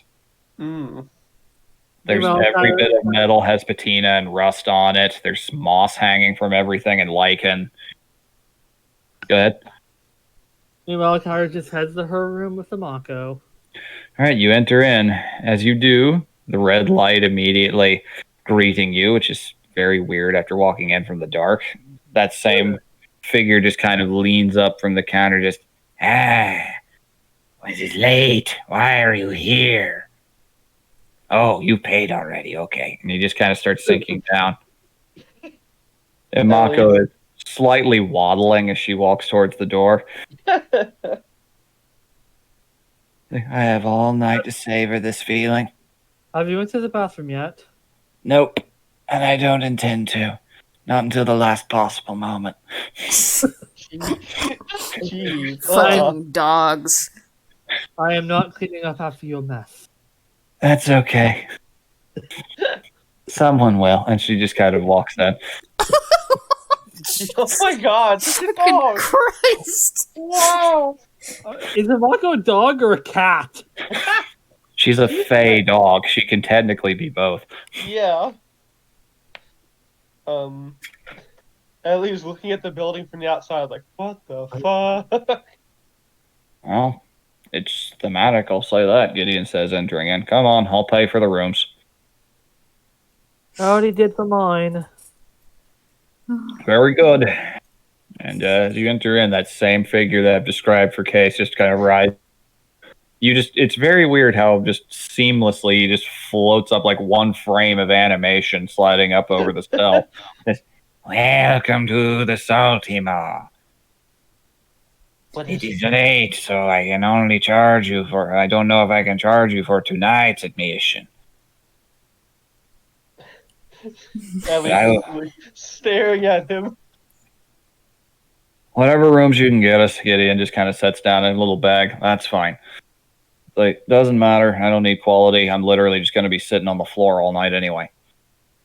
Oh, you are one of the elves, so that makes sense. It is fine. You may take these keys. You may enter those doors over there, there, and there, but no others. They are forbidden. Why? Damn it, Ellie.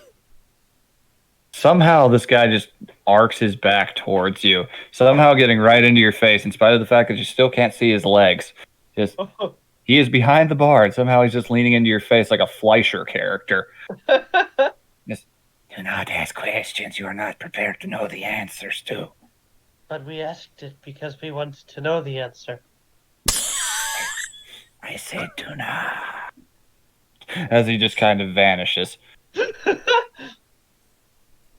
You leave, if you wish to look over the counter to see what happened, you can. She is.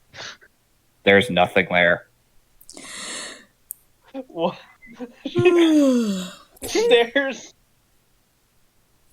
It's like fascinating. Where did he go? Probably the Nether Realm or some shit. I don't know. All right, let's all get some shut-eye. You're very confused. Yeah, well, you get used to it in this line of work. Everybody's got a gimmick. And he just kind of opens his own door. Just see you at sunrise. I'll just let Archibald sleep in the bed, and I'll just sit on the floor. I technically don't sleep, so it's fine. Oh, and he's gonna take her bag of bones in the creepy inn into her room.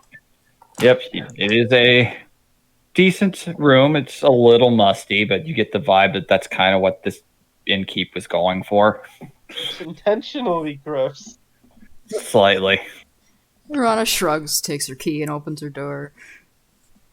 Ellie. Yep. Your rooms are all relative. As Kara gets settled in, she tells Amako, I'm not taking you out in the middle of the night to go relieve yourself. That you really think I want to get up and get rid of these wonderful things inside of my body so soon? Oh, Oh, that was a sentence. yeah. Oh my god. Uh, God damn it, baby.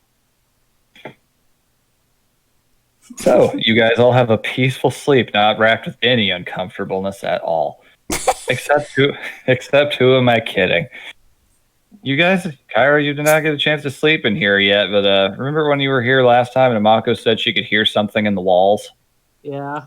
You're hearing it too. Right behind your head in the headboard. Something is crawling inside of the walls. Can Ellie hear that? You all can. Ellie's gonna try and follow the sound. All right, you can roll. What would you roll for this? I'm gonna say first things first. Roll a stealth check. Okay. 10. Okay. Well, you're lucky you. They rolled a nat 1. You are able to follow this slight little scuffling sound through the walls, just kind of walking along, putting the side of your head up to it, sensing vibrations a little bit, as some reptiles can do. Trailing along lightly. Things. It sounds small, but you're not entirely sure what it is. Eventually, you kind of get a vibe. You look ahead. I'm going to need you. What the heck? They rolled in that one. I'll punish them a little. Oh no. Eventually, it comes to a stop. Just kind of scuffling right on the edge of the wall. You're not sure what you're hearing. And it's just right there in front of you. And all of a sudden, it gets up, starts going up, gets to the ceiling. And as it does, you notice just little bits of dust and a groaning sound. And a hole breaks open in your ceiling, and something small falls down onto the floor. As small as it is, it looks like it probably fell the equivalent of going off a cliff. She tries to catch it. Roll a Straight dexterity, then. Alrighty. Do all of us hear the crash? You would hear it, yes. Come on, Ellie. Come on. 19. Nice. Oh, now You we're got on the other it. side. Yeah, it's warning you. All right, so you grab this creature as it's falling. It is small, brown, and furry. And as you look down at it, it looks like it's been injured. Oh. Its brain is exposed. Oh. But it just kind of gets up and dusts itself up, looks up at you, gives a little two-fingered salute, hops off your hands, and crawls back up the wall and into the ceiling. Fucking cranium rat. What? Yeah. Wait. What? Wait. What? What are you? There is no response. She stares at the hole. Tosses a bone up into the hole. Okay, you do so. Interesting. Okay, so it just kind of sits there in the hole for a minute. You can see a part of it just dangling out, and just then slowly you just see it kind of scooting away into the darkness a little bit. You just see this little glinting pair of red eyes looking down and then disappearing again. And then you hear some just unholy crunching sounds as you're hearing the sound of a rat gnawing on a bone. Well, we do not know. Between that and the tentacle, that's giving me some bad vibes. Yeah. Ellie's like, can she insight the rat? Yeah, sure. Feel free to incite the rat. It's some 15. Oh, not 20 on the other side. It appears to just be completely okay with the fact that you're here. This seems to be a very business as usual situation for this rat with an exposed vital organ that exhibits strange intelligence and took your bone and started gnawing on it. This is fine. Yeah, you just get the vibe that it's not even remotely bothered by things happening the way they are, or the fact that it knows that you're there, and vice versa. We will be sleeping here. We do not want to cause you inconvenience. Meanwhile, You hear- what the fuck is she talking to? And Hirana's asleep already. she tosses up another bone. It's like you toss it up, it eats, and then after a moment you think, you hear in your head, "Hey, like I give a shit." It's like, "Thanks for the bones," as it just kind of fades away. Ellie sits down, puts her head in her palm of her hand, and thinks herself to sleep. That takes a while. Yeah, she's never slept on a bed before either. Yeah, that part is actually pretty all right. The spines on your back make it a little weird. You're kind of having to find the exact right angle, especially taking your tail into account. But eventually you manage to get comfortable enough. You're kind of sprawled out like a crocodile. Yeah, perfect. And she did take off all her armor before she slept. Mm. All right, so That happened. it sure did. So, eventually morning does come. You are all woken by a knock at your door. How's the Baka looking? Like she'd never eaten a single thing. She's just back to her normal form. Just, I feel good. Could Ellie try to have woken up before, like... If you want to. I mean, you had a pretty troubled sleep, so... Yeah, that's fair. Either way. She did not wake up early. All right, so you are all woken up by a knock at your door if you choose to answer it. Kyra does.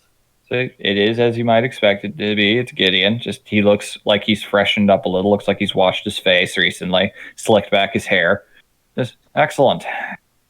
So you are very punctual in that regard. So just getting you and the others up. See if we can get started on figuring out what we can. Kara looks at Mako. So, do you need to go anywhere? Nope. Oh no. Irana comes out her Kara out of her doesn't- room. Kara sniffs to make sure she doesn't sniff anything. Roll an investigation check. I just get used to my. Roll an investigation check to check and see if your beloved pet shat in your hotel room. 10! It's a 20. It's a 20. Oh, right. She's not lying. There's nothing there. That was a long rest, yes? This is a long rest. Yay. You guys have all your stuff back. Oh.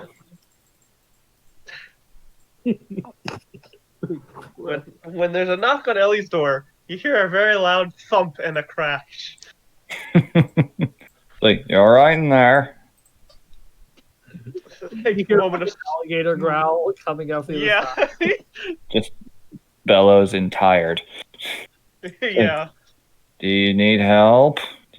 We will be fine. I will take your word for it. I'll come back to you next. Goes over to you and finds that your door is already open, Arana. She's just putting on the rest of her like backpack and whatever. She's getting ready to go.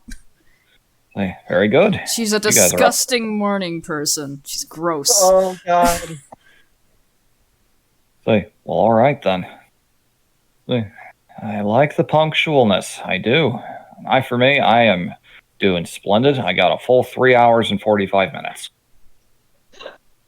I'm just. Archibald, oh, right. Yeah, he left already. I think he had his shift began at sunrise. Ew. Probably had a Uh, job. Ellie comes out with her everything on and cloak up already. It's like, But very good. you can just kind of see the bags under her lizard eye. Just, you look like you saw a ghost, all frankness. We saw brains. I'm sorry, what? We saw brains. And she says nothing else. Like she didn't bring the whole bag with her, but she brought like 4 or 5 bones, and she like pulls one out and starts trying to whittle at it with her claws as she just walks away. Wow. I couldn't even see her face, and I could see that 1,000-yard stare from here. Oh, You and just kind of look. she goes back in the room real quick, tosses another bone up into the hole, and then comes back out again. What? Kind of goes in, and he's going to go in and investigate the hole real quick. Like, brains, and that wasn't there before, was it? Just investigating around. He sees no signs of anything. Just, who knows? I'm sure it's not a big deal. I'm sure it means nothing. It's fine. So you guys advance out back into the little opening entry area, the lobby. The innkeep is not there at this exact moment. There is no, at this point, weirdly familiar sight of him just rising up over the counter. Suspicious eyes at the counter as she goes by. There's nothing there, and as you guys exit out, it is a bright morning, slightly overcast in the sky, but the sun is still shining through in between a few clouds. It is coastal, so there is a decent breeze going. And one thing you guys immediately notice is right over your head there is an airship flying over in the direction of the aerodrome. A smaller one than the giant one you saw earlier yesterday. Mind me, that's how I got here, right? Was on an airship. It was a very small airship compared to this one. When she sees it, she like crouches down into like a, like a little lizard sees something, it gets into like that body pose. Fight or flight kicks in for you, Yeah. yes. Yeah, Your she does culture that. your culture had no good things to say about those things, so it makes sense. Well, yeah, you guys witness her doing that all of a sudden as you see this. Kyra, this is a familiar sight for you. Mm-hmm. You're from the place where airships get built. And she does that growl again. It's like, huh. Not fond of airships, huh? It's how we got here. That makes sense. Well, though, I wouldn't worry about that one. Pretty sure that one's military.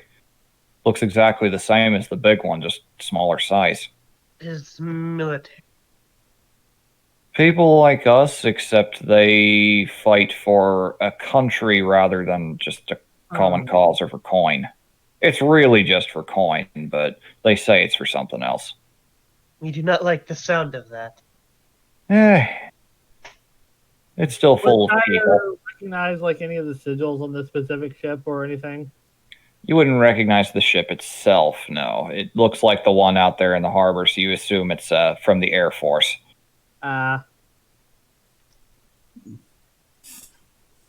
It's not moving super quickly. But it's going over town, making this weird kind of humming sound that you all can hear as it echoes out over the streets. So, well, funny enough, you guys are searching the woods. You might be over there near that when it touches down. But I, alas, will be missing that. I'm going to head over to Nilbog and poke around, see what I can find out. And don't worry, I won't go anywhere stupid and dangerous. Ask about the octopus. Will do. Ask if anyone's seen fish, their smell is usually rather distinctive. That they are. Well, good luck out there in the woods. Stay safe and call if you need me. I'll be there as soon as I can. We will. She pulls up the badge and presses it again. We remember. Yes, thank you. Stop that. That's very nice at point blank range. All right. See, till later then. We'll reconvene at sundown unless you find something sooner. Nods. And he just kind of takes off and starts walking down the other side of town. And now you guys are unsupervised. Oh, that's good. Yay.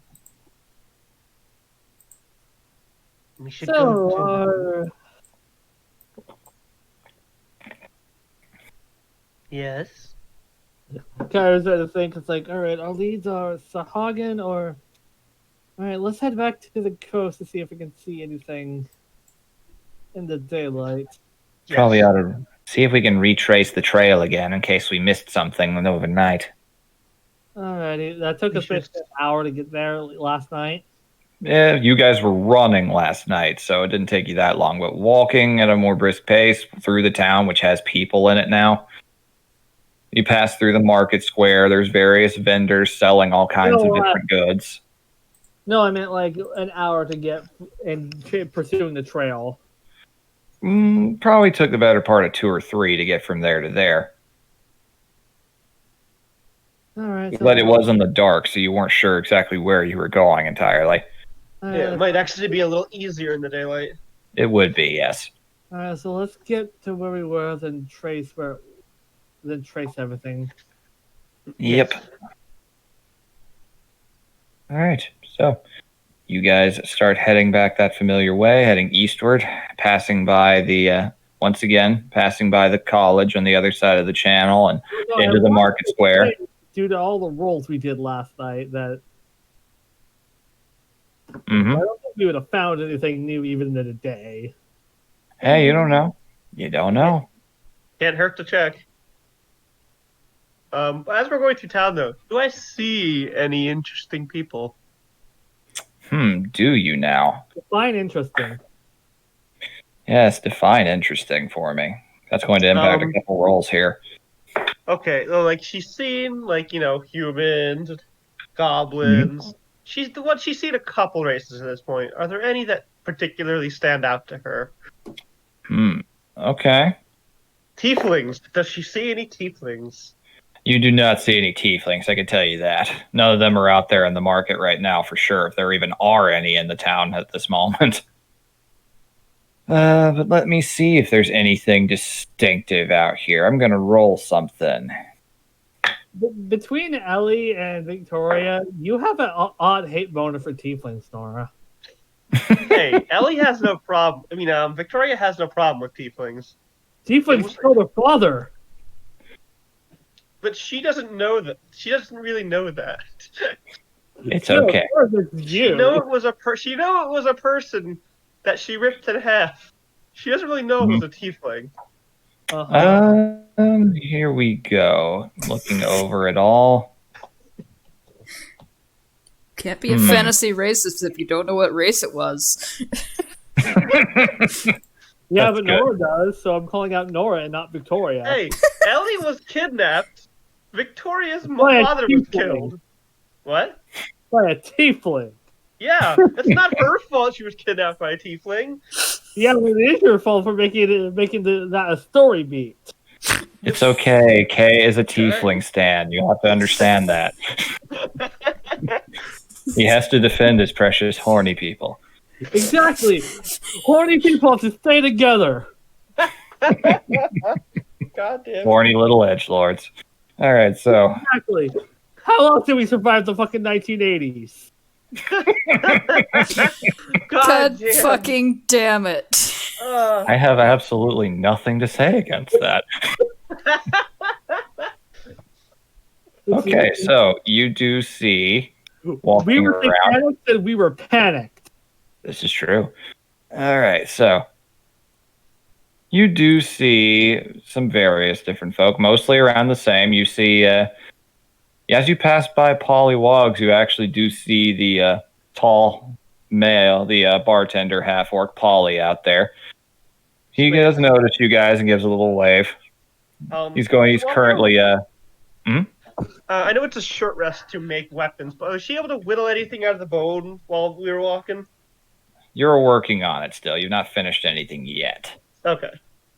You see mostly humans. You see a couple of gnomes walking around. You see, okay, here's the interesting one. As you're passing by a building you didn't notice before, you see what looks to be a man made of metal. Bruises. What is that? Howdy, folks. It just kind of moves in this really stiff way all of a sudden. It looks like a statue that suddenly started moving. Welcome to Schmamuel's Red Hot Armory. Ellie is tense. She does not like this. Home to all your armamentary needs. And I just ask your pal, Tex.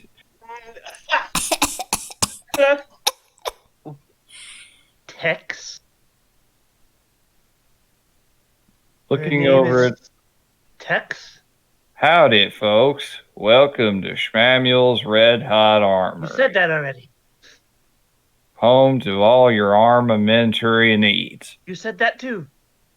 Just ask for your old pal, Tex. Are you Tex?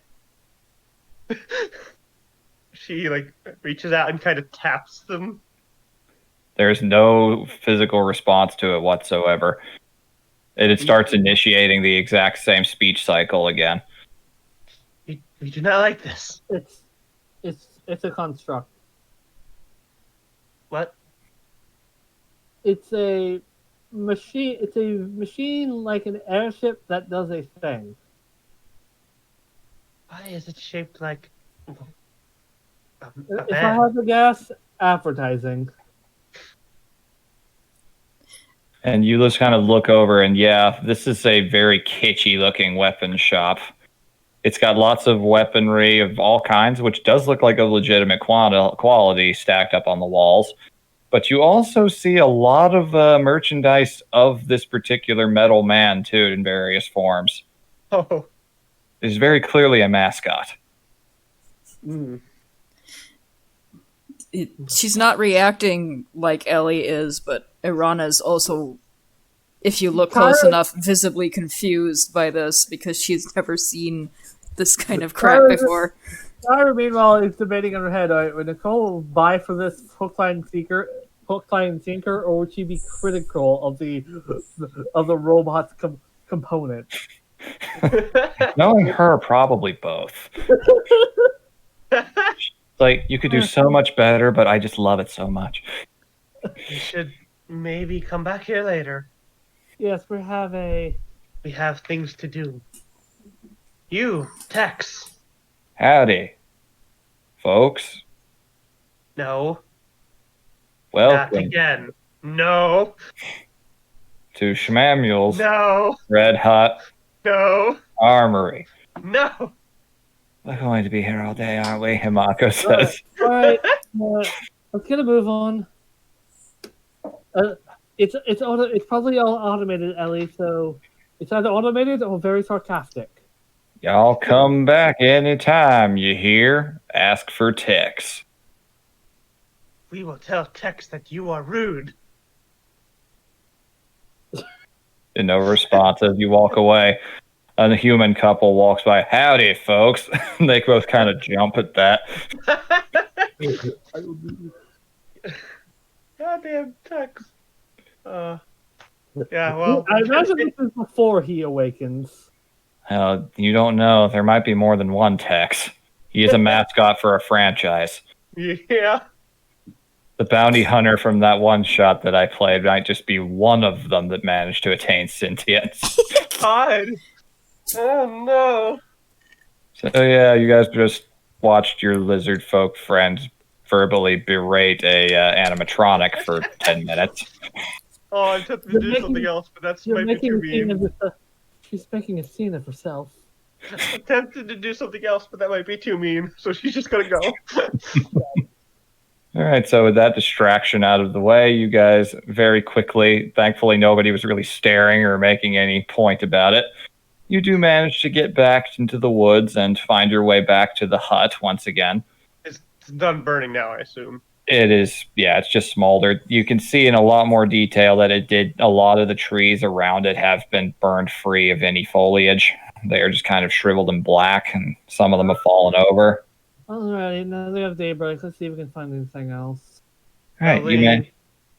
Sorry. Go ahead. He sat just kind of takes in everything. And Hooray, that was a 19. damn. And gingerly walks into their little hut. Mm-hmm. Yeah, Kyra is going through over the whole area. Mm-hmm. Yeah. Of course. Let Ellie do Ellie's- her thing real quick, and then we'll get on with that. She walks in and looks around at this little dingy place that she nevertheless lived for a little bit, and kneels by where Nako would hang out and digs her claws through whatever's there. The wood has been burned so much that you are kind of taking up bits and pieces of it very easily, which just kind of floats away through your grip like dust. She kind of sits in there for a little bit. Alrighty, so you take what time you need to for that. Kyra, you managed to find the trail again very quickly. You don't see anything new in the clearing as of now, but you Can I do at least know where you're inside going. while I'm in there. If you want to look see if there's anything in there, sure. Yeah. 13. 13, not bad. Okay. Yeah. There wasn't really much in the way of keepsakes or objects in there anyway. It was pretty burned down. Yeah. Just familiar and kind of, you started just getting a little bit attached to the place. But it was the first very time she wasn't alone in a while. And there's just nothing there really at this point. It's kind of painful to see nothing in there. And it even somehow more dilapidated than it was. What structure I want to add? Is this thing staying up? The walls are stone, so yes. Okay. All right, so. Punches the wall before she leaves. Okay. It takes it like a champ. All right. You guys all advance out into the woods, picking up the trail, and we will take a break here.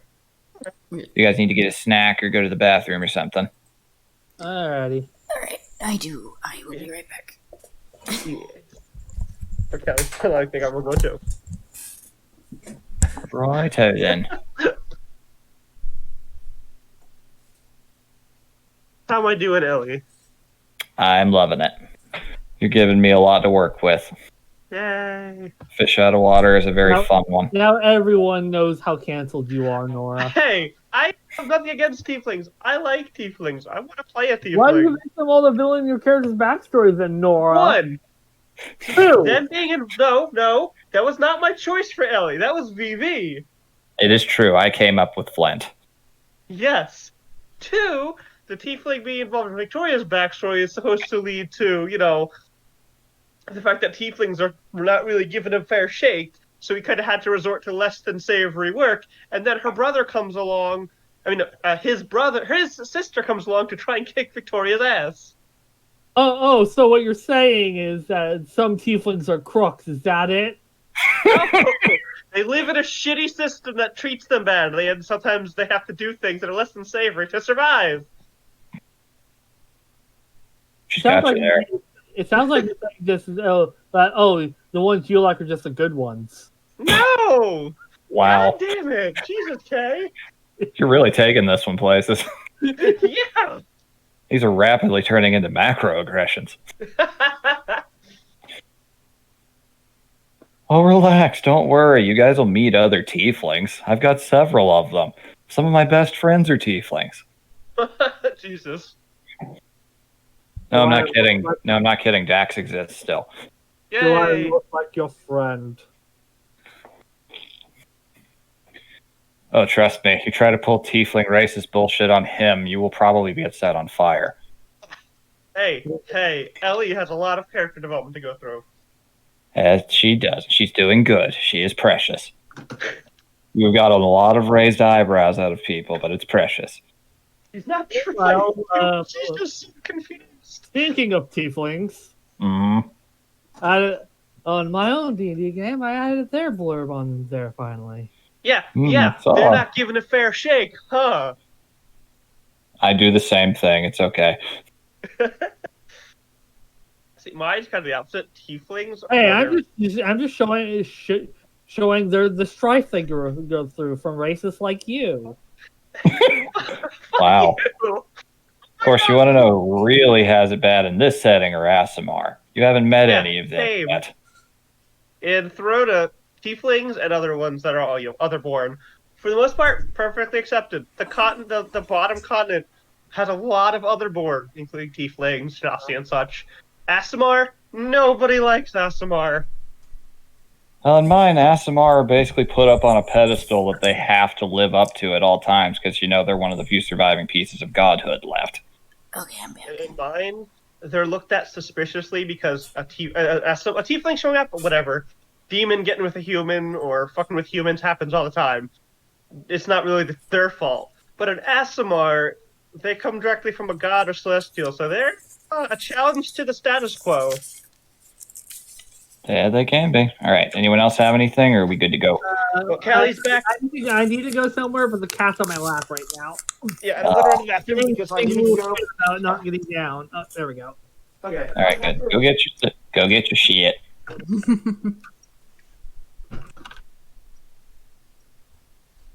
Fair enough. I hope you guys are having fun so far. I'm having fun so far. Good. Just hoping we don't suddenly get Abel left. Nah, I'm not throwing aboleths at you guys. He says. That would be irresponsible. I wouldn't do that unless you had something like blue slads on your side. Yeah, we don't have that in this universe. Biggie and Clancy still exist in this. Good. Give it time. Make my friend again. Clyde and Breft exist somewhere. They're probably not slads yet, though.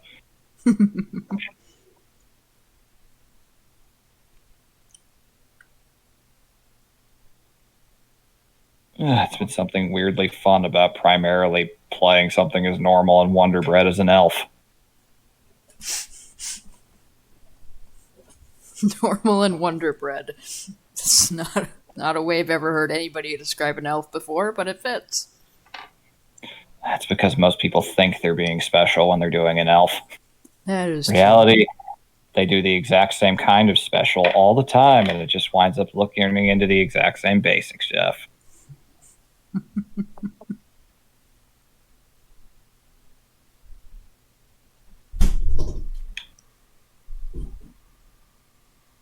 Oh.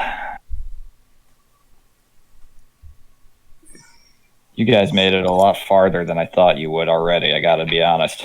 Those 2 nat 20s right out of the gate to try and find shit. You guys made it all the way to the end of the trail. That was something most likely would have taken you till morning to figure out. Sometimes roll 20 is nice. Sometimes it is. What a miss. Sometimes it's a little bitch. Mhm. It usually likes to keep you guessing. No, not too much. Just said that thanks to you guys rolling so good at the start of the session, you guys have actually gotten a little further than I thought you would. Making it all the way to the end of the trail was something that most likely would have happened today. Awesome. And back. Hello. All right. We are all here. And we're good to go? Good to go. Very good. All right. So you all managed to pick up the trail again. That high of an investigation roll. You are not having any trouble following along with it. You can roll perception checks as you go along because you're seeing the forest in daylight now. At first, it's familiar territory for you, Ellie. It's all the area that you hunted in, but you rapidly start going a little further, and now you're seeing it. And your head's a little more clear than it was last night. Okay. Yes. I will roll. Ah. Oh. Oof. All right, Hey, you're I'm re-rolling that shit. Oh my god. Wow. Oh, Wow. what the fuck? What? Nine. That is the most halfling bullshit I have ever seen. I'm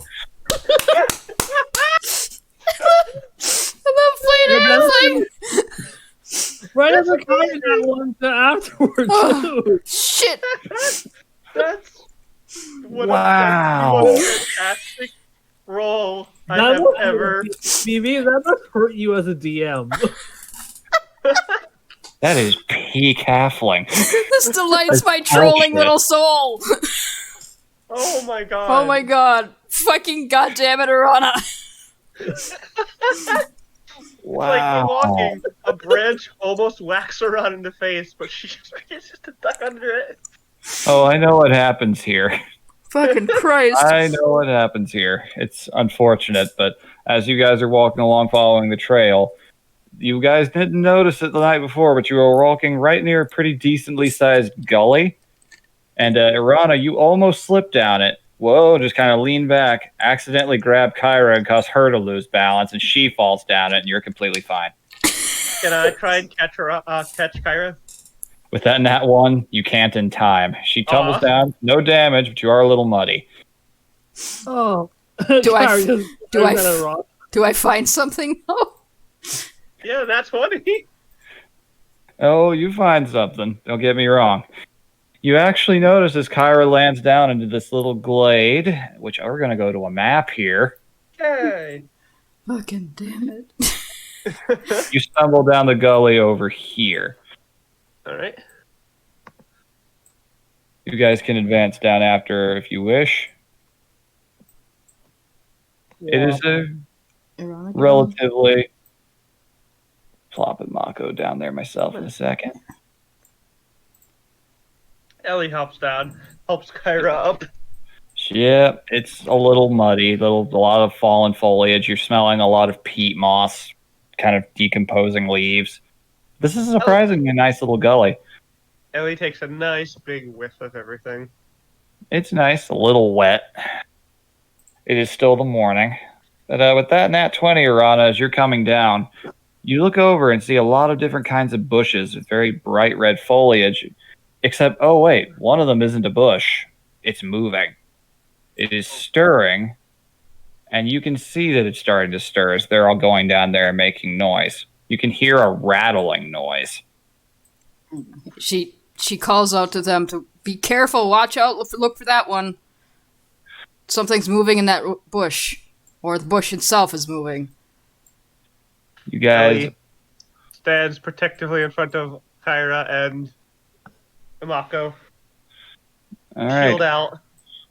Yep, you guys do so as the bush just kind of suddenly, the earth starts to move, tremor, and quake a little bit, and something rises up from under the ground, and the bush is actually on almost like a Bulbasaur. You see a long green reptilian neck with sharp eyes, and each of the things that you thought were just grass are actually really sharp quills as Oh, this appears over here. Oh, goody! A fucking Paluda. what the fuck? It just kind of hisses at the disturbance, rattling its scales, looking over at all of you. Kyra takes a step back. Ellie stands protectively. It hisses. It thinks you guys are clearly the threat at this point. Ellie tries to talk to it in Vash. No response whatsoever. It just kind of hisses at you as you make any kind of gesture towards it. Kyra tries Draconic. It's doing the good, hello. No response. It's just kind of looking at all of you. But as you're all backing away, thanks to that nat 20 from earlier, I'll be nice. Just kind of huffs. And just starts moving, leaving behind a little crater. Walking pretty close by. This thing is the better part of 20 feet long. Oof. Its long tail dragging, tipped in what looks like a cat. It kind of has Nergigante-like spines down on the tip of the tail. It looks like it could ruin your day with those. Walks over to the watering hole here and just starts taking a drink. Okay. It appears that does not want to attack us yet. It thinks we're a bigger threat to its territory. Yeah, getting that vibe. We should back away carefully. Can we pick up the trail? You get back up onto the gully, yeah. You're down where you're at. There is no trail. You went off the beaten path with that tumble. Can I see anything else in this little clearing? Roll a perception check. Alrighty. Kaz's gonna roll investigation. If you wish. Oh, so many on the other side tonight. So many. All right. Yeah, that's happened a lot. I'll roll one more time. We'll see what happens. Fuck you! Luck. What? Halfling luck. My God. What the fuck? This is just fucking ridiculous. What the ever-loving hell?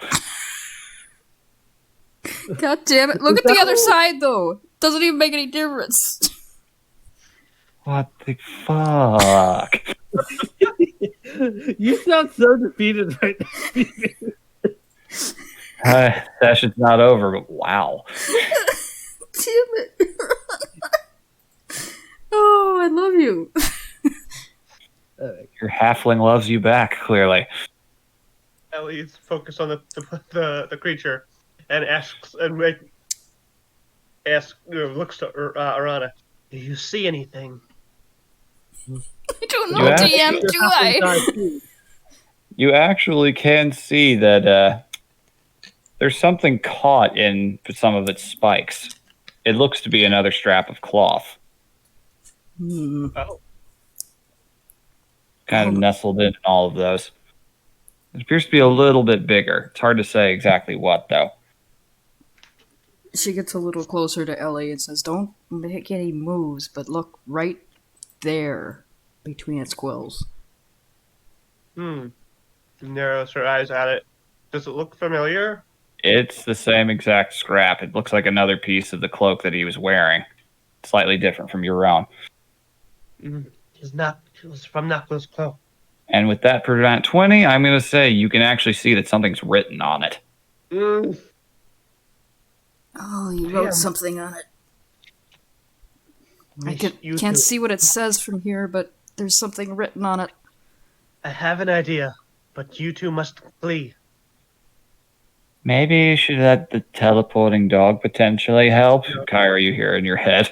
Maybe we should let the Mako do it, and teleporting dog and all who can't I die. have an idea. Say, I'm willing to help with whatever it is, so long as it doesn't involve me having to go through the pain of death. How Kyra's far away gonna- is this? Kyra's going to attempt a draconic, since it has an intelligence of 6, from what I remember from Creature Codex. You're welcome to try whatever you wish. Can't guarantee the results. Oh yeah, okay. Ellie's going, because it makes no noise when one pops up. Going to pop an echo right next to it as it's drinking the water. And have the echo try and grab the scrap and throw it to them. It's a piece of cloth. But yeah, but It's it's not called- attached.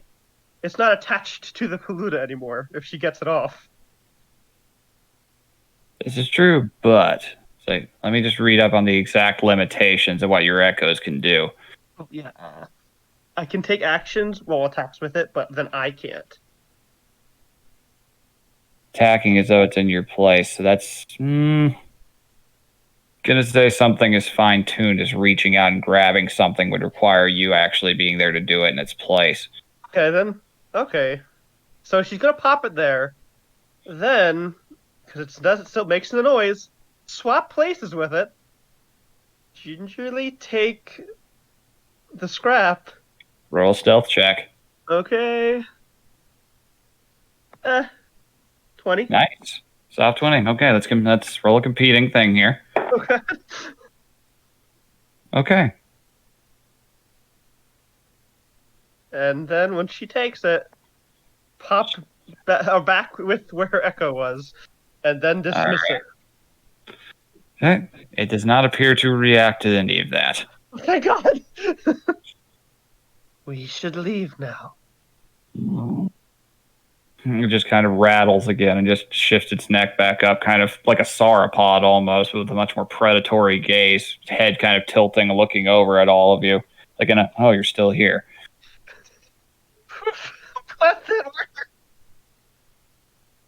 It does not appear aggressive. It just kind of turns around and looks at you, plants its feet, shakes the rattles as hard as it can, and just kind of hisses at all of you again just to make sure that it knows that it means business. And Ellie's going to go back up where they fell from. Sniffing the air for a moment. It's like, wait. It's starting to realize something weird happened. Like, what is this bullshit? All right, so you guys manage to just slowly walk away, leaving the thing alone. It appeared to be just territorial, thank God, and it did not notice you doing that. Oh my God, I love this cloak. It has saved your life in this instance. It would have Yeah. noticed you otherwise. Yeah. What does the scrap say? It is written in common, so you can't read it. She looks at her like she studies it, nods, hands it to Kyra. All right, what do my human eyes see? It is written in blood. Ooh. You can very evidently see right out of the gate. Written in blood. But it is very fine. It appears quite possibly, given it is a tabaxi, it might have had maybe cut himself and used his claws as a ink quill, potentially. That's Never not want an you. Ari thing to do. Yeah, for sure. All right, so it just basically says. Let's see, what did I have written down here? Wait a minute, it says Flight Chicks was amazing. All right. I think the friend had a really shitty opinion. Oh my God, your friend was a racist. All right, so the basic gist of it, as a note, it is very hurriedly written out. It is not cleanly spelled. It was clearly very shaky. But from what you can see from it, it basically is dictated to Ellie. It's dictated to you. and it says, The basic gist is... Okay, trying to make sure I get this exactly right here. Not... Okay.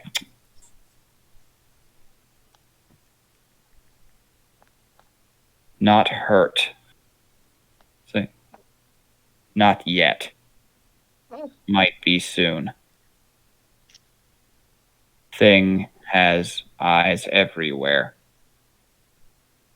Not sure what it is.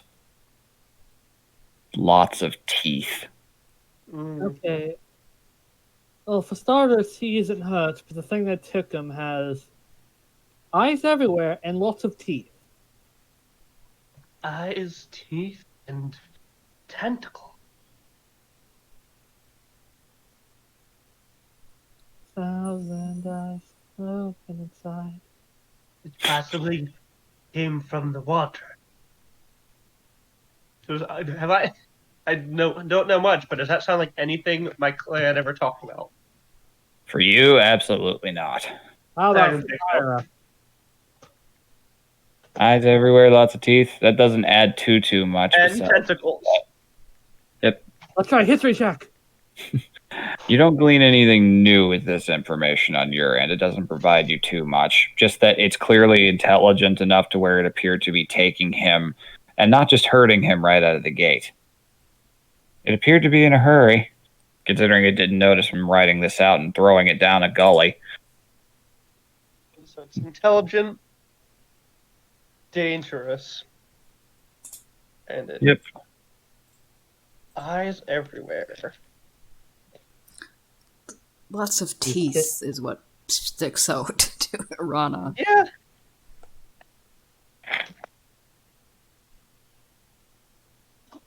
Do not like this. Let's get a Does not sound like move on enough. to the let's get a move on to the coast and see if we can find anything new. Ellie grabs We the knew he wasn't hurt, so If this is his blood, I bet I could still pick up a trail from it.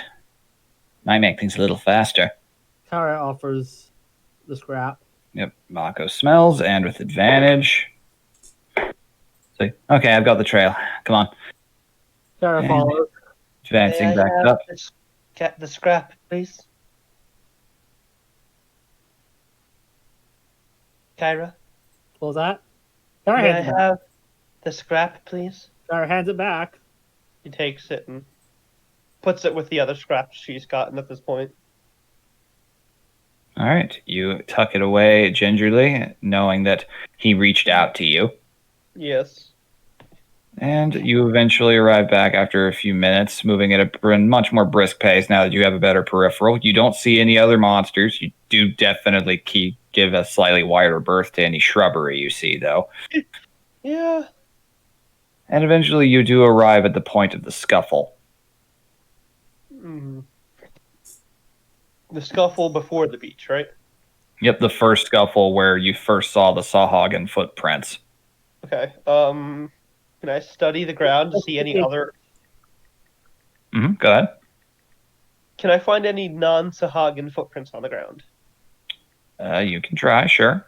Kara's going to roll another investigation check now that she sees everything. Yep, you can both roll investigations here. Kaboo!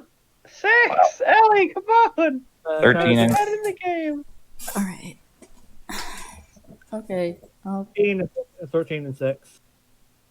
Yep. You're not 20 again. Please, Dorado, please. All right. No, Fine. It's only You're a being 15. Hey, that's still better for me. All right, so looking around, this was a very clearly, getting a better look at it in daylight, it looks like the creature stood its ground at first, and then after getting wounded, it took off. Because there are signs of a fight at first.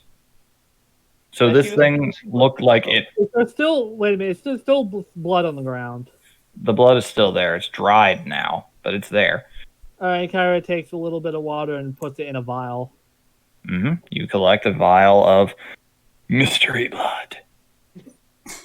If we can't figure everything else, we can at least take this to the governess, take her to college or something. Well, something or other. Yeah, college might be a good call for that. If they could potentially have Get the equipment for that. All right, so looking around with that 15, as you're looking around and paying attention to the scuffle, you actually notice there's one new set of tracks around the edge of it. Oh, hey, They're, everybody over here, look. they are also webbed, but they are smaller and they're clearly four-legged. Oh. And next to it, not far from that, you see another Sawhagen's tracks. Baby. Mhm. It is not big enough to be who you think it is. Is it one of the sharks with legs? Does it look like the size of the tiger shark? If it had legs? No, the Sawhagen are about the size of Kyra in No, terms the of standing height. four-legged one that's smaller. The four-legged one does not. It looks pretty close to a Mako's size. Oh. Does it Like come? an- Where's it? Shark dogs? Looks like one. Well, I got it. Mako just kind of starts sniffing around, see if she picks it up. Dice likes her tonight. Just, well, this is definitely fresher than the fight. Looks like another Sawhagen came through here, and I've got their scent. Think we ought to look for them? It's our only lead. Let's go. All right. Let's all be a little careful, though. Whatever took this thing, they actually, from the look of things, managed to kick its ass. Not enough to kill it, but enough to send it running. And it didn't run when Nako set a building on fire and killed its friend, so I don't think this thing is a slouch or a coward. Which means these Sawhagen aren't either. So, following Imako's trail, you don't have to roll anything because she rolled very good herself. She is a dog. You guys walk through. The soil's kind of getting sandier and a little bit more pebbly as you're approaching the shoreline. It is within view occasionally between the trees.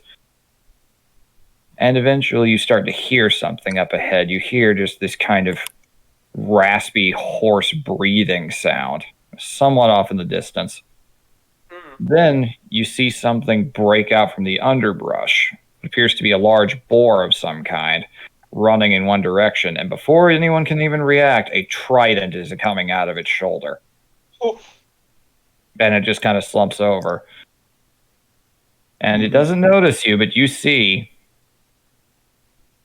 a somewhat gray-skinned creature that isn't quite full Sharky in that regard. It's kind of a mix of what you'd expect from the classical D&D Sawhagen and the more overtly shark-like ones. These are coastal ones. They tend to be a little more of a mix. So it still has a bit of Gillman energy to it. Oh, neat. The face kind of resembles, I'd say kind of a cookie cutter shark a little bit as it looks down at it. Has kind of stripes running down the face, big fins. It's wearing a leather of some kind. Has lots of pouches and satchels. And at its side is it is about the size of a wolf, but it looks like a ribbon eel with legs. Awesome. Eelhounds. Aw. Yep. Yay. Oh, this is our only lead. As you say that, it does hear you. Just kind of lurches up and looks over. Who's there? We are. I'm sorry. We are Ellie. Pulls the trident out of the boar's haunch and just kind of starts walking towards all of you out bright in the open. Kyra is going to use Polyglot to speak in Auckland. Well met. We're looking for a friend who's been kidnapped by some sort of ocean monster. You speak our tongue then. Good, that makes this easier. You do that with your voice. It's all in the cheeks. I'll explain a little bit more in detail later. I love Explorer points. This is a fun rogue subclass. Yeah. It's just kind of snarling. The teeth are very visible and very sharp as the gills kind of pucker in and out on the sides of its We head. don't need to intrude on your domain, but we are looking for a friend who's been taken. Several people have been taken from the nearby city, in fact, and we're trying to figure out the cause of it. We found a trail that last night that seemed to have run into a scuffle with several of your kinsmen or other Sahagan. You seek the abomination. You know of it. Sounds almost like it's hawking up spit, but it's just snarling at you at this, thinking about this creature. Well, he just kind of walks back over. The eel hound just kind of, it's not quite barking, it's kind of bubbly sounding a little bit with the way it barks. It just kind of grabs the boar and just hoists it up over the shoulder very easily. This is a very strong creature. I am intruding in your domain by hunting here. So fair is fair. Come. Kara follows. Kara gestures to the rest and brings them up. Speed. Oh, Okay. abomination. What is this abomination? You will learn. It is not my place to speak of it. Have you seen a small furry one? Ellie, hold on. We'll get more information where he'll take us where he takes us. It is not my place to say. I am just a hunter, not a warrior. You will meet warrior soon, and warrior will explain. Ellie nods. He's Did you ever speaking finish common. What? He's speaking common, by the way. I figured else he wouldn't be answering Ellie. Did she finish the dive yet? Kara will be speaking in Aquan because that'll make things easier. Yeah, he noticed that you made an effort and actually made an educated guess about what his language was. He didn't know you used something akin to magic to do it, but Kara didn't know still counts. she just thought it was something of her own ingenuity. So it definitely worked in your favor. Yeah, she did it with Ellie too, and that immediately endeared Ellie to Kyra. Language barriers are a big thing, and bridging them is a bigger one. Yeah. So you guys walk through the woods a little bit, hugging the coastline. Mm-hmm. You say something? Okay, cool. You're roboting a little bit. Fuck. Am I back? Yep, you're good. You're good. There you go. Have I finished any of these daggers yet? It's like vacationing in another country, and you actually make an effort to speak the language. Yeah. Pretty much. It's the effort count matters. Yep. So you guys are led eastward a little bit into territory away from the tracks. And it's very evident as you get close that you see something very distinctive. There is a large sailing ship of unknown origin that is like broken in half. Half of it just kind of plastered into the rock itself, almost like it got teleported halfway through it and got stuck. It is a very clean break, just kind of sitting there facing out towards the water. Very, very old. Yep, right there. I finished any of these daggers, by the way. By now you would have finished one. It's a very tiny little thing. I'd say it's more akin to a dart than a dagger with the bone size of average, but... Yeah, that's fair. She wants to keep her hands busy. Understandable. This Sakagan, very quiet up to this point, hasn't shared anything about themselves, leads you up to this ship, and you can see on the sides of it two very large stones covered in runes and paintings of a very jagged, ritualistic nature, showing what you can only guess to be Sahagan art. With my Valen, does it look any kind of otherworldly in any way? Roll perception with advantage for me. Okay. Oh, thank God for that. Thank God for that. Wow. 7. Something about this place feels weird. That is as much as you glean from that. It is setting off your senses in a way you can feel your echoes getting more active, basically. Ooh. But that's about it. You guys are led to this map. Yay, more new map. Ooh. I was zoomed way in, and there was a Sahagin face as soon as I propped up the map. It was like, Well, there you ooh, go. pretty. Need to brush your teeth, dude. This is a 4-square map, so you can size yourselves up. I will do it. Yay. Well, I think you have to size this up. We can't do it ourselves. I am doing so. Yay.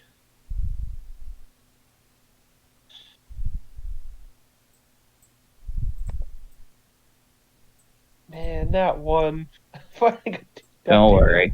Don't worry. It's all good. He just kind of enters in 2 other Sahagin nearby. The eelhound just immediately runs over and parks it on what it looks to be a couch. A very dilapidated old one, but it's just kind of stretches out and lolls down on it, its body taking up more than the entire length. Tail kind of lolling down onto the ground. This is a very long boy. Aw. Just, I return. Just kind of slumps over the boulder, the boar that it caught. The other 2 Sahagin look and then just immediately look over at all of you, then look back at the hunter again. Yeah. And they start talking in Aquan to one another. Which Kyra can understand. Yep. As soon as they start, it's basically saying, you have a reason for this and we need to hear it. And he just immediately says, no need for pretense. The human understands our tongue. Kyra waves. I see. Just kind of puts its own. It doesn't have a trident, but a much gnarlier looking, basically just a giant harpoon that looks almost too big for it. Walks over. This one looks much more armed to the teeth. It's like, why are you here in these woods? The human town is where it is, and our home is where it is. Something has been taking people from our town, and recently some horrible thing with eyes, teeth, and tentacles took a close friend of gestures to Ellie. We found a trail that went down to the coast last night where there was a scuffle between it and other Sahagin. So we came down this morning to try to figure out what any other leads. I see. The Sahagin, the warrior, kind of steps up, looking all of you over. This one is much more overtly shark-like in appearance. Kind of has a Mako sort of complexion to him. Looking you all over, just taking it in with his very sharp eyes. What do you know of our culture? What does Kyra know of their culture? You can roll a knowledge history for me. All right, Kyra, don't bone me. 21, okay. Yeah. Hirana's Hey. over here from a fucking far-off island. She's never heard of goddamn shit. Yep, you're just seeing, oh, cool, these guys look like fish people. These are really neat. Ellie high fives around and also. So with a Kyra's history check, would that let her know what the runestones are? Those just appear to be, from the rat, all you can tell, Sahagin are usually, there were Sahagin off the coast of Fanto as well. They're pretty widespread. So you would have read up on them being a culture that's adjacent but not really connected to others. Uh-huh. They are a very traditional, very ancient race whose culture has not changed much. They see themselves as the guardians of the coastlines. They kind of see themselves as superior to surface-dwelling races in some regards because they see themselves as doing all the hard work, making sure the sea god doesn't hurt any of them. Some of them can get big of a big head about it. I know that your people are one of the few lifelines between the Tattoo's rage and the surface dwellers, and bear rightful pride over it.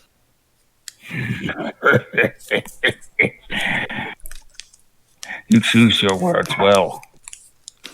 You're a scholarly sort. Had some come here before from fancy large building and channel, claiming they wish to learn what they wish to know of us. Well, we do know a thing or two of what you seek, but there is price to be paid for it.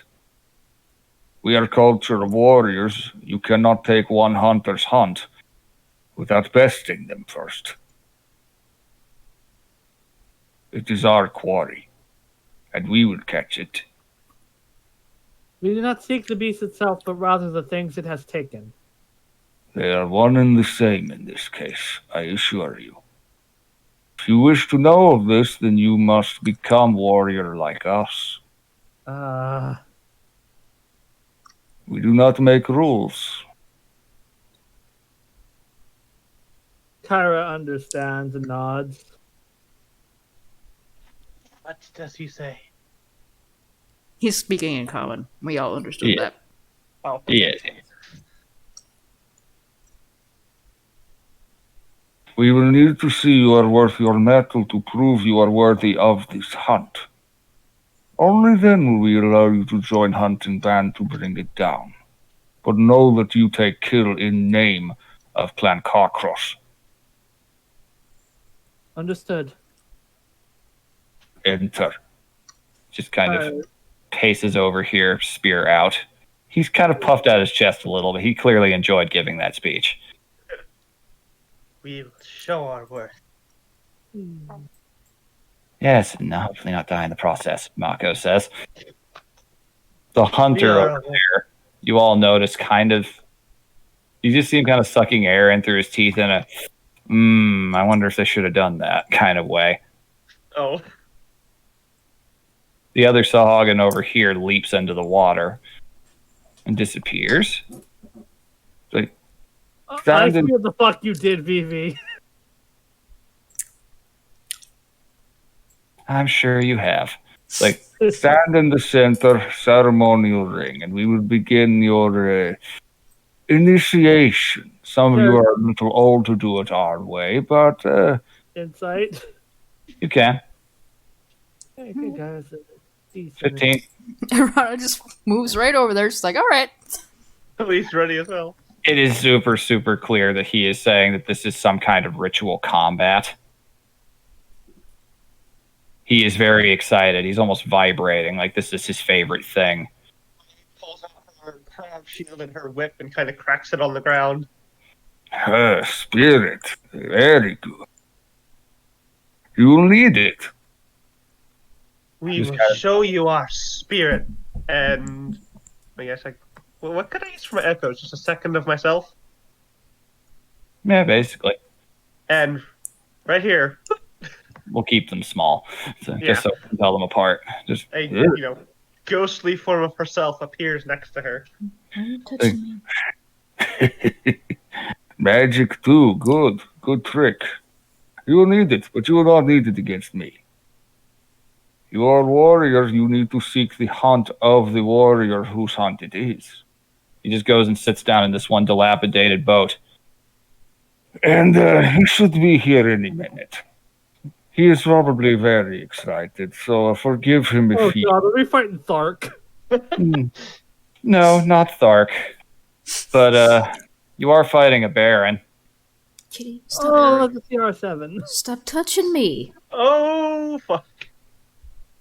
And just leaping out from the water, you hear this resounding splash, and the wood just kind of splinters and cracks as this twice the height of the other Sahagin, Nice. enormous green-skinned creature with 4 arms just looks down at you all. Warhammers, and one warhammer in each of 2 hands, and a very large glaive in the other. Oh, boy. These the ones? Yes, master. Yes, boss. They want to hunt the abomination too. They're seeking us for help. You know what that means. He just kind of leans down. This guy is pushing 12 feet tall. Looks over all of you, just paces around slowly. Very intense predatory energy coming out of this guy. Sight this guy. You can. One hunter to another. 11. Oh, Okay. yeah. He's not looking at you like you're food. Okay, that's good. He's looking at you like you're fun. Oh. Allie's actually looking a little excited herself. Kyra's trying to keep a face when it's like, what the fuck did I sign up for? Internal screaming. Irana's just like, this shit is interesting.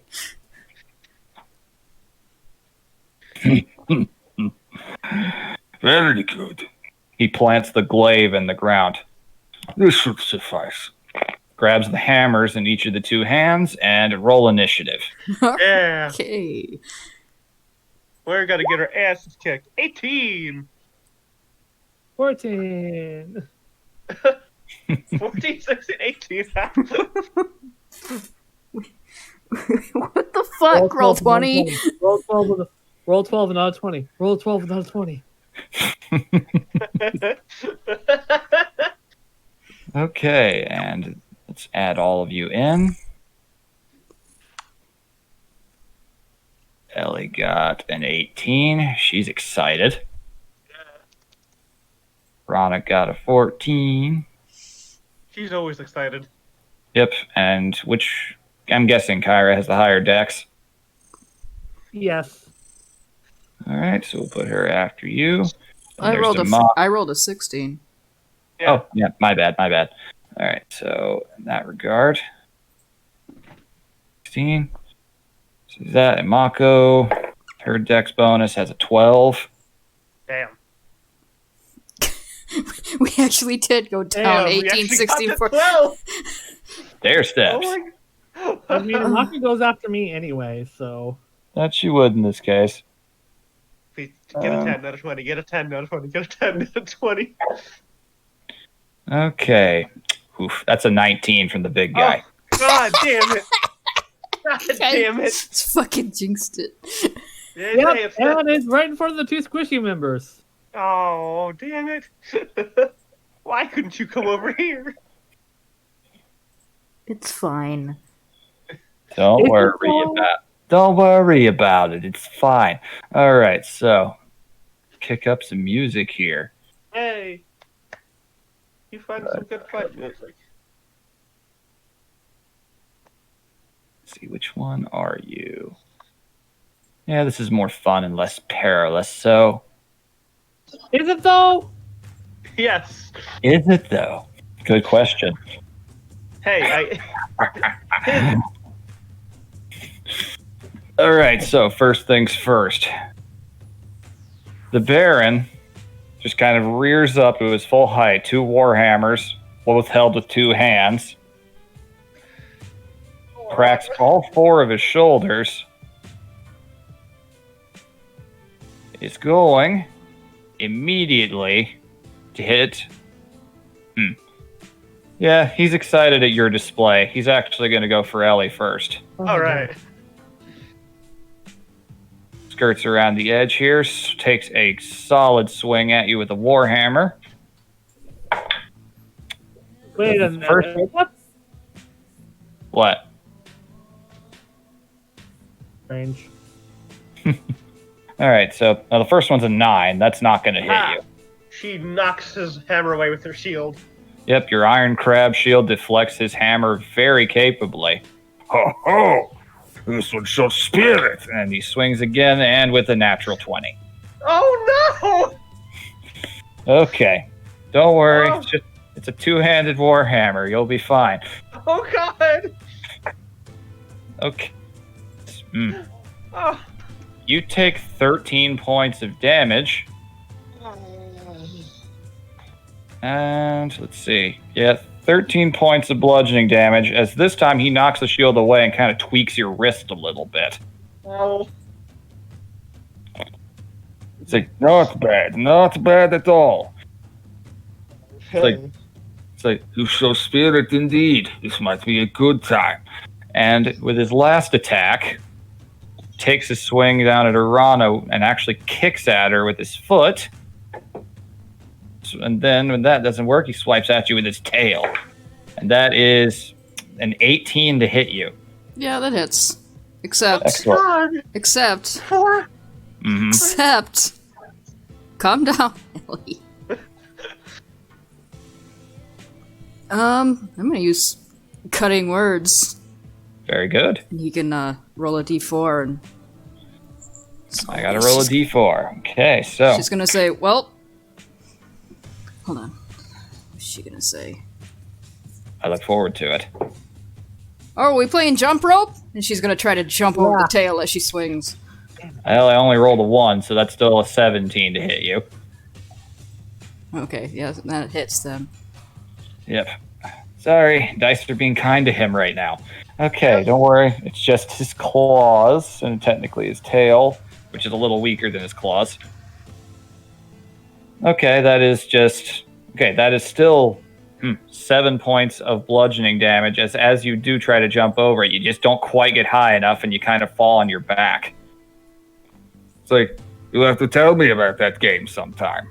It's like, if it's anything like what I just did to you. And with that, it is now your turn, Ellie. She cracks the hand holding the shield, has her echo walk up next to him, and Ellie is going to use Hungry Jaws. Very good. Okay. So we had that just a regular bite is a d6, but it's Hungry Jaws, since it's a one-time thing, a d8. Yes, Hungry Jaws is a unique feature since you're technically actually taking a bite out of him. Yeah. Hiya! I'm using my two. Oh. That's not the same thing. That's not the same thing. Oh. Okay, I don't think... Okay, here's my bite. Yep. I will forgive a misclick. Okay. 13 does not hit, unfortunately. Damn it. Okay. You lurch out and just immediately hissing, going full body, just weapons aren't working. Let's try getting a little more muscular and fight the way he likes it. Baring your teeth at him. You leap forward. You bite down, but all you get is just the leather armor on his hand as he just casts you off. His beady black eyes a little bit wider than they were before. And You understand our ways. And then when that happens, I'm going to use Unleash Incarnation, and the Echo is going to take a shot. God damn it! Yeah, that does not hit either. Then your Echo appears suddenly, lashing down almost like Nightcrawler from X-Men with your whip, just trying to hit him, and he blocks that one with the hammer haft, almost not even looking at it, just... I like you. I like you a lot, little reptile. He is Irana? grinning at him, despite both of her misses. All right. Irana, your turn. Okay. 1 second. Oh, wait. Hungry Jaws is a bonus action. That it technically is, yeah. Oh, shit. Unleash Incarnation's not an action or anything, it's just a pool. So I just have another attack. I thought you do that. I'll allow it. Let's go. Okay, 20. that one hits. 4. 4 bludgeoning, okay.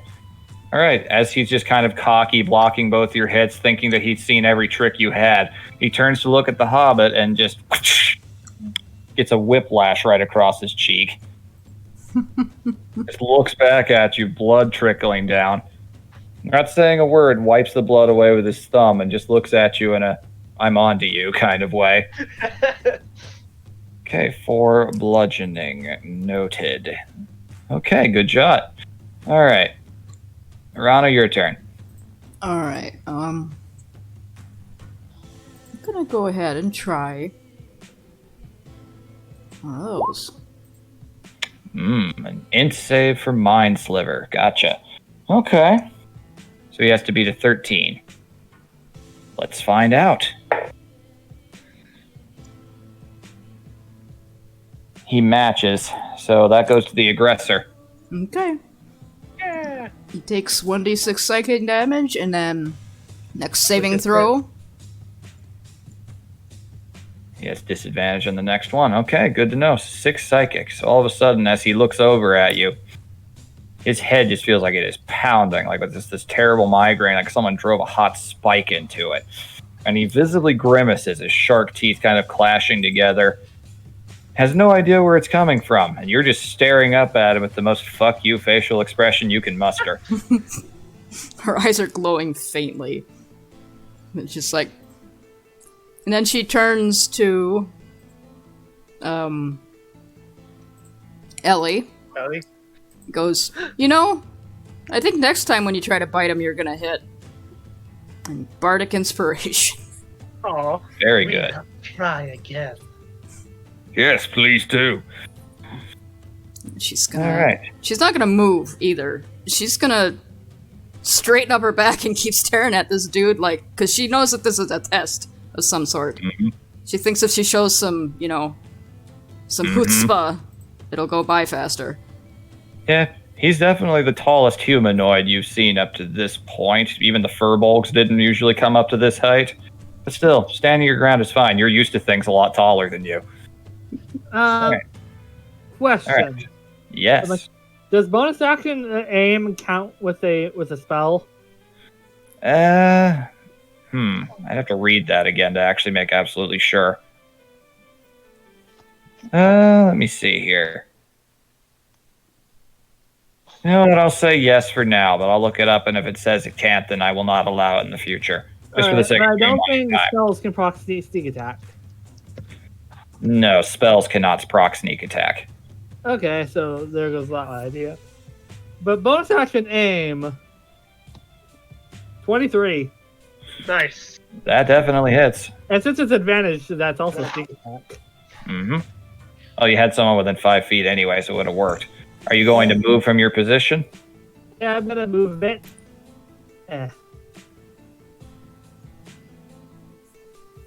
Move a little bit and have Imako stand. And sneak attack, I think, is 2d6 at my level. Yes. So you do 8 force. So you just kind of get up. Are you behind the wooden partitions here or on the other side of them? I'm not trying to be I'm hiding. Just look how cowardly I am. I'm who knows this is kind of a big spiritual thing. So she's being strategic in. Okay.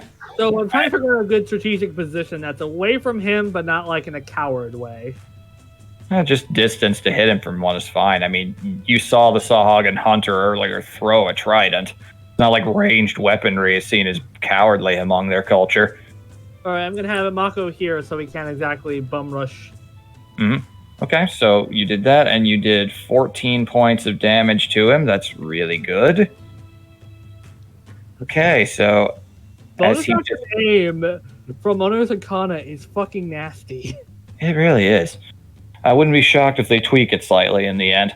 So, as he's kind of leering down, just kind of excited about the fight you're presenting him and the fact that you're standing your ground, all of a sudden he just gets kind of cannonballed in the chest, and you just visibly see right in the solar plexus, this little indentation appears. This burst of energy clocks him, completely off guard, knocks the breath out of him. You actually see seawater come out of his mouth for a moment. Looks up and looks over at you. So clearly I've been focusing on the wrong target. And Imako, I am having hold action. Okay, what are you holding and what for? When he moves, to use her action to grab Kara and teleport him over to the other end of the room. That is fair. Okay, you do so. All right, and with that, we are back up the round to the big guy. He's got an echo in his way and 3 people. What will he do?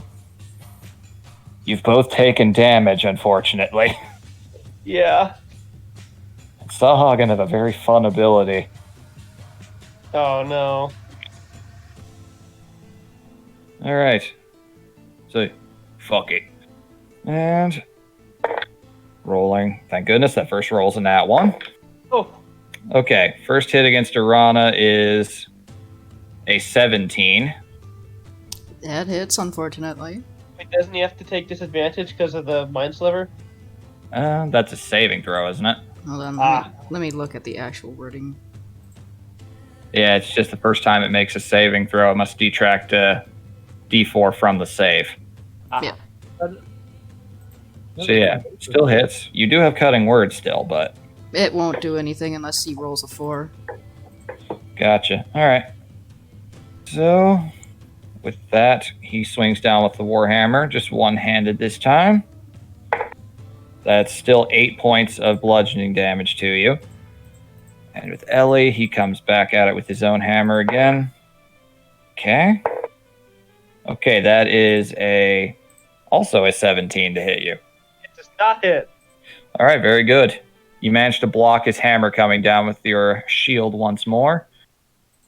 He's just pushing down, almost getting you down onto your knees. This guy is very strong. And he is clearly having fun. So is Ellie. Like, Fight without stakes. mm-hmm. And okay, that is a soft 20 to hit you. Yeah, that hits. Coming down at it once more, this time with the hammer again. So that's a D10. Okay, that is just 8 points of bludgeoning damage as the hammer just slightly clips you and knocks you, kind of hitting your head into the wood a little bit from the momentum of the blow. Alright. So, and he just looks over at the nerd and her dog and just goes, "Haven't forgotten about you." And he is going... He's going to move around, so he will get an opportunity attack from you, Ellie, if you wish to take it. Hold on. Oh, okay. No. Yeah. Up. She's going to take a two-handed strike as he moves. Feel free. 6! Does not hit, unfortunately. Damn. Hey, you've actually still done a good amount of damage to him already. So you take a swing again. He's anticipated it, seeing it coming. Knocks the weapon swing away very deftly. And is now parked right around here. Flipped around from where he was before and much more open in where he can reach. All right. That is his turn. Alright, for Ellie's turn. Yep. The Echo is going to get behind him. Okay. Ellie's going to get in front of him. Flanking. Yeah. And she's going to take a punch. 17 hits. She 7. She decks him in the face. Very good. Yeah, you definitely do that. He sees the Echo coming behind him, thinking it's going to attack, and as he does turn back, you uppercut him in the chin. And Hungry Joe's is once per long rest, yes? Yes. Okay, then. Yeah, that's turn. All right, very good. You still formed a block. You can't go after the nerd now. Yeah. You are facing me. I'm facing all of you. And He's got you there, Ellie. And that makes it Irana's turn. Okay. So, with that Mind Sliver still active, he gets to subtract from a saving throw. This is correct. 1 second. Okay. Oh, It's doing the same trick again. 15 psychic damage, and he has to subtract from whatever he rolls. Yes, the Piper patented. Mm-hmm. You have this is going to become a recurring thing of you scaring larger creatures. Well, I'd roll the D4, but considering he rolled a 6, I really don't know why. Shitballs. All right, so he takes 15 psychic damage and is now scared of you. He just turns and looks at her, and she's staring up at him still. Her eyes are glowing brighter green now, and for some reason, he sees something behind her that is absolutely fucking terrifying. There are JoJo effects, yes, for sure. All right. Wait a minute, since he's running away, what does that have to do with the ritual? That's a very good question. We'll find out. yeah. He definitely takes up a more guarded posture for sure. All right. Dissonant Whispers. Hey, Reading up on it, real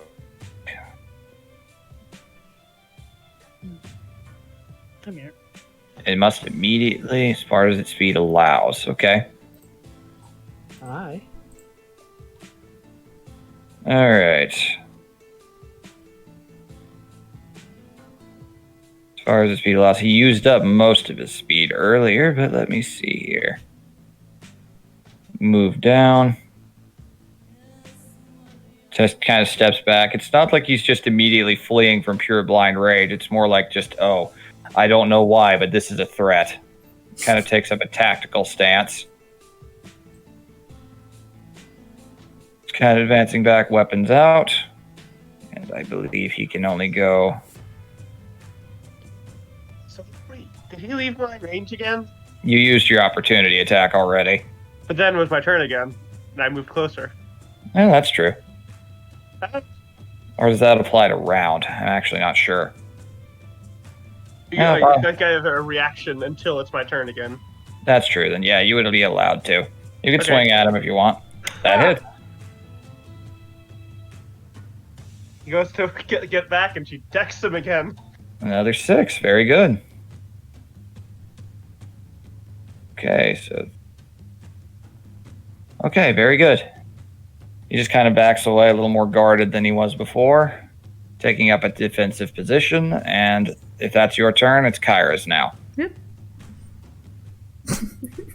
Isn't it, Whippers? That's fucking funny. That's gonna be the Yeah. running joke now. Yeah. Sorry, BB. I'm just gonna terrify the shit out of everything you throw at me. Same deal as before. Imako is holding action Mm-hmm. to teleport when he gets close, or to if anything is dispelled, like say if he summons a shark behind me or some bullshit. Okay, then. And I'm going to bonus action aim, and that's I needed it. Yeah, that definitely hits. No sneak attack in this case, but that's Even still though I 9 use force. aim for advantage, doesn't Advantage does technically count for that, yes. Alright, another 15, okay. Yep, another meaty hit on this guy. Okay, we're back up the round. Alright. Ellie's going to get right here. Well, he's got to go first. Oh, right. My bad. Sorry. Just kind of gathers himself, thinking about everything that's happened. Just kind of breathes really hard. Puts his weapons down. Walks back in. Just, I've been hunting these seas for a long time, looking around at all of you. and I think you guys have exactly what it takes. I haven't felt that kind of emotion in a long time. don't mind almost seen dead you. Nani? Like, Ellie, welcome to Clan.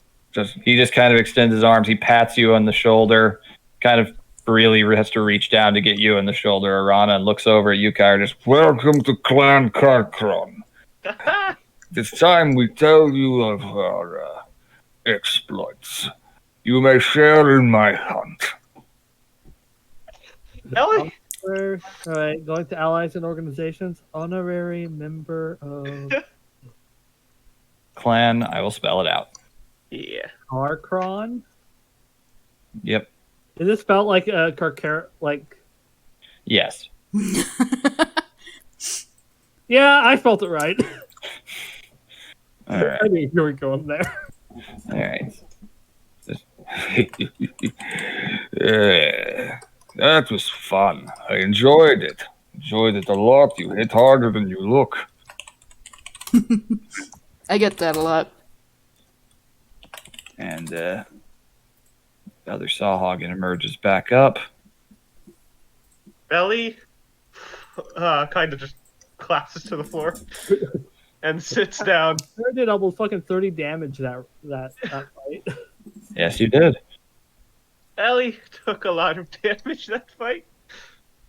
I did no damage. Rogues! Mostly from that nat 20 in the beginning. Yep. Okay, so I mean, he actually rolled pretty low on his damage roll, considering that was a D10 plus 10. Here, Alright, Rana so- sits at 12 HP, still standing there. I still have some HP, but You're okay. You're okay. The fight's over. So the Yeah. other Sahagin just kind of walks over to the one that was sitting and watching, asks something. And when the other Sahagin says something, the other one just looks at him just incredulously, reaches into his pouch, pulls out something, and hands it to him.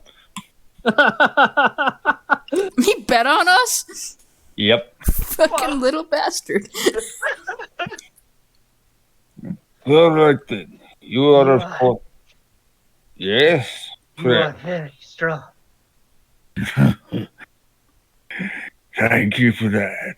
I very, very much am. If I'd been fine to kill, things might go a little different, but you know, it's all for fun.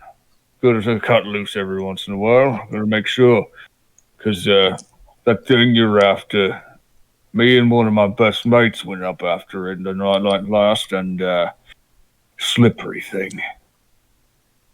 I'll tell you everything. We found the evidence of the scuffle last night, which led us here. I can tell you what you's after. We can do quite a bit. Protecting you lot from everything awful our creator wishes to do to you. We have a little bit of help, of course. He just kind of walks over to the edge and whistles. And Ellie, you look down and see that exact same tiger shark. Oh, Just kind of sitting up there, just looking at all of you, kind of swimming in circles. he walks over and like tries to pet it. It's a little ways down. You'd have to jump down in there to get to it. She can swim and she can hold her breath. But no, she wants to hear the story. Oh, so you're the one he met. Yes, he is sweet. Yeah, he's a big softy when it's folk that he cares for. See, he likes you surface folk. Especially the ones what leave bycatches in the water for him when they actually try to fish. This is one of the few towns of folk who actually do. Aw. Normally, it's just us who do it. Yeah, but either way, what you are after is a scion of the deep. Ooh. Ooh. They are something of an affront to our occupation. We are wardens of the coast. We protect it, make sure that the darker things from the depths do not have their way with the surface. But every once in a while, someone from the surface decides that maybe the deep has the right idea. Maybe they deserve to drown. And so they partake of the dark magic of the abyss. It changes them, makes them wrong. That is what stalks your town. There have been many of them. We have been whittling away their numbers, but now only one remains to our knowledge. One But is easier to hide than many. yes, and unfortunately, they can make more of themselves. So that's why it's taking people. It's entirely likely, yes. Probably trying to build up numbers again. But simple fact of the matter is, this is not easy. These sorts of rituals can only be done on specific nights. The night when Thane turns her gaze away. The night of the red moon. Which is not recent. Will not be another one for another 3 weeks. By your reckoning. If a red moon rises, they will be able to partake of the blood tide. And whatever resistance your friends and other victims might have will fade away. And be left with nothing. Just a will to serve the depth. That is what we hunt. But we cannot go too far inland. As loath as I am of the depths, I still must breathe of it to survive. They are slippery. We almost caught him. He was quick, commanded magic, even carrying hostage of his own. Old man, hairy thing. That is one of the things that is a friend of that we were pursuing his trail from. I see. From what we saw, there was another carcass with its jaws that he managed to kill before he himself was subdued. Ellie Another. shows him the teeth. Yes, that is Deep Scion, all right. Here, and I will show you. He leaps down into the water. He disappears for like better part of an hour. When he comes back, he's carrying something, and he drops just this desiccated, bloated carcass of a humanoid creature that looks an awful lot like the one you saw. Here is older one we would stuff on pike to serve as warning. Make sure they did not come after our clan. I will show you guys in the chat the art for the Deep Scion. Yay. I remember it when you were going over the Salt Marsh book. Yep. That's a fucking nasty looking thing.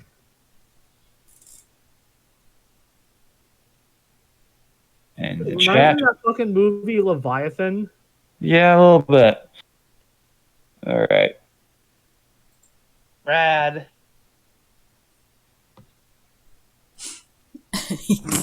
I still prefer your sea elves. Yeah. They still exist, I assure you. Yay. So Ellie examines the body. The teeth are a dead ringer. She wants to yank some more of them out.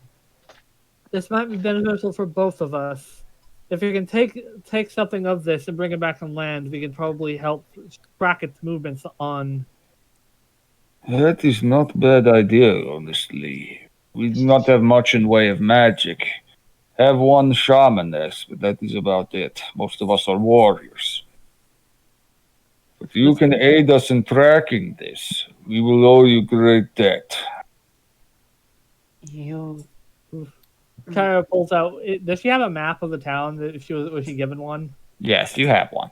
And Cairo points out all the places that this thing has been and taken. They can say they will not be able to go this far inland for long without water. Either they carry some with them, or they have some secret means of travel. The one a few nights ago. No, not even a few nights ago. That was just last night. Nako was just last night, yeah. Yeah. The one last night was deep in the woods, so. That is a very long way for one to go. They're attacking people who are alone, so. That is like them. And they've taken a lot more people within last. Because they took the local cleric. There's a strategy here then if they're taking a healer. They likely want to make another priest of the deep. And Nako is also a cleric. He just visibly just gets incredibly angry at the mention of that. Baring his teeth, you just hear this bellowing rumble in his gut. Nako said there was many eyes. Eyes everywhere. These things can have a lot of eyes depending on what they serve. And I have a feeling I know now. They're trying to take two people who have healing magic. They're trying to convert them. Ellie is turned to her hiss. If they do that with one, that's a bad thing. But two priests of the deep, those can call forth nasty things. Things our clan could not hope to stop. Oh, goody. We will help you stop them. And you. It's our job, and it is also something admittedly of a pleasure. We are So. clanmates now? Clanmates, of course. We will take you to Ireland sometime, have you have proper Karkron initiation. Eat of our food, tales of our revelries. Ellie looks really. Kyra, Ellie has this look. nose is like, what are they? She was in here for archaeology and anthropology. She didn't expect to be engaged in a fucking ethnology of Sahagin. Mm-hmm. Ellie, Yeah, a Sahagin clan likes you now. That counts as a win for your field. that's awesome. Ellie goes quiet and starts like studying her hands. Anywho, that if we bring this corpse back, at least everyone back in town will know what exactly we're dealing with. We will grant you this, as it is now your hunt as well. Did the Sahagin Baron give us his name? I am known as Carcos. Let me put that in my notes.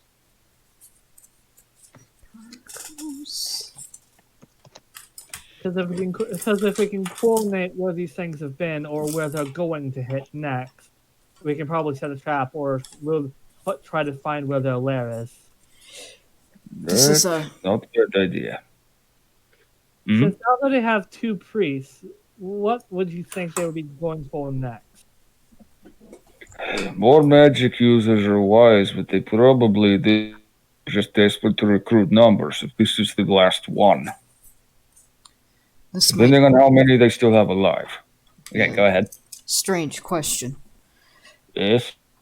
Would there be any particular reason why they would take children?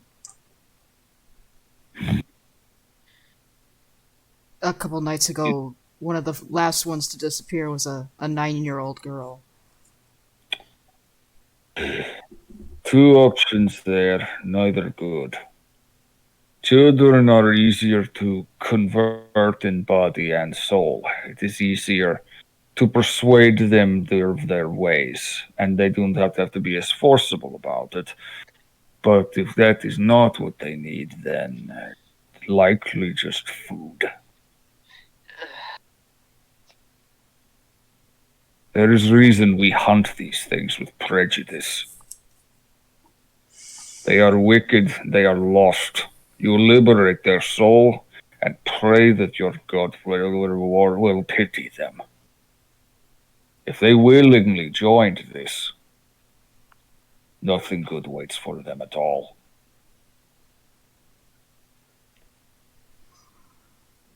But if It not, sounds like, there's hope. regardless, it sounds like time is of the essence.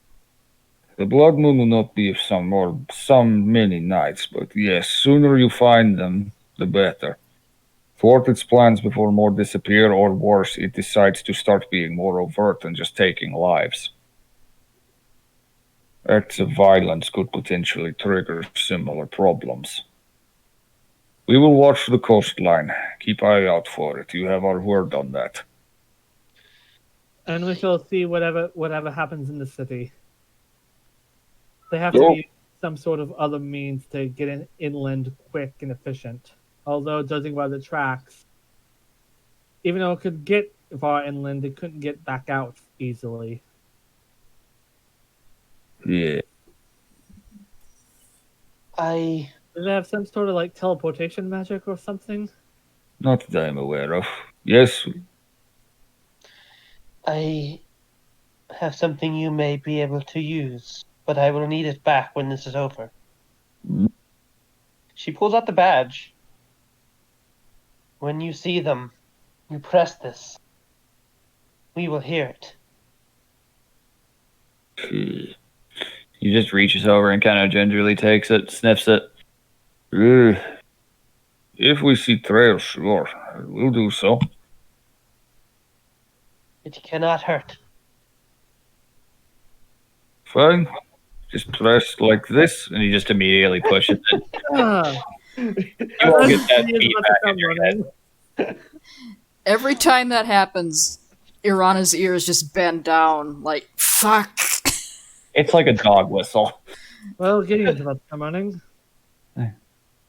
Friend of yours. Well, no matter. We will watch coastline. You are friend of clan now. That is good thing. Yes. Your hunt is yours, and if you find him first, We'll and keep you informed. Absolutely. The more people on the hunt, the better. I wish to hear the tales of your exploits when they are finished. For now, it's time for us to resume our patrols. Come. Just barks out an Aquan, and all the three other Sahagin and the eel dog just get up. Just Take care, friends. I do not want to lose new clanmates just as soon as I got them. Farewell. and just kind of leaps into the water. You can say something if you want. Ellie offers. Oh, no, sorry.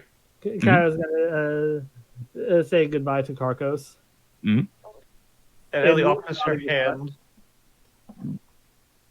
Of course. What is it? No, she's going to do the whole hand to the forehead thing. Yeah, you can do that. It is something my people do. It's an interesting custom. Look forward to hearing more of your culture in time, when we celebrate your victory. Until then, hunt well. And off we go. They all just kind of sink down. The tiger shark remains and looks up at you guys for a second, then turns around and swims off as well. May your hunting be blessed with luck. Like the shit I've been getting all night. Yeah. All right, so you guys have a lead. You have a corpse to show for what you are hunting. Yes. All right, so you guys grab the body, however you choose to take it back. Ellie's the strongest one, and she's going to take it over her shoulder. Yep. So you all make your way back, a little bit beaten up. He did not heal you. No. So, you guys hope you don't run into any more pollutas or anything. So, as you are making your way back, you don't have to be this halfway. It's like, you called?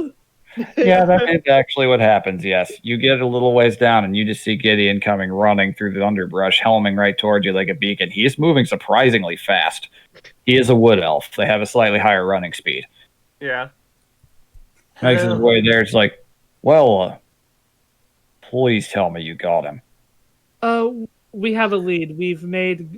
We're honor members of the Sahagin clan, apparently. And the Sahagin know exactly what this thing is. Oh, you've got to tell me all about that. It's Ellie apparently shows him the cord. it is apparently a deep scion, a entity that is born from people willingly giving themselves to the sea god. And apparently what it's been taking is doing so to increase its numbers. Motherfucker. He was really worried about the clerics disappearing because apparently they can forcibly turn somebody. And if they do that to people with magic, Blood moon, which is not for another mini it's night, bad. I don't. We are officially honorary members of their clan now.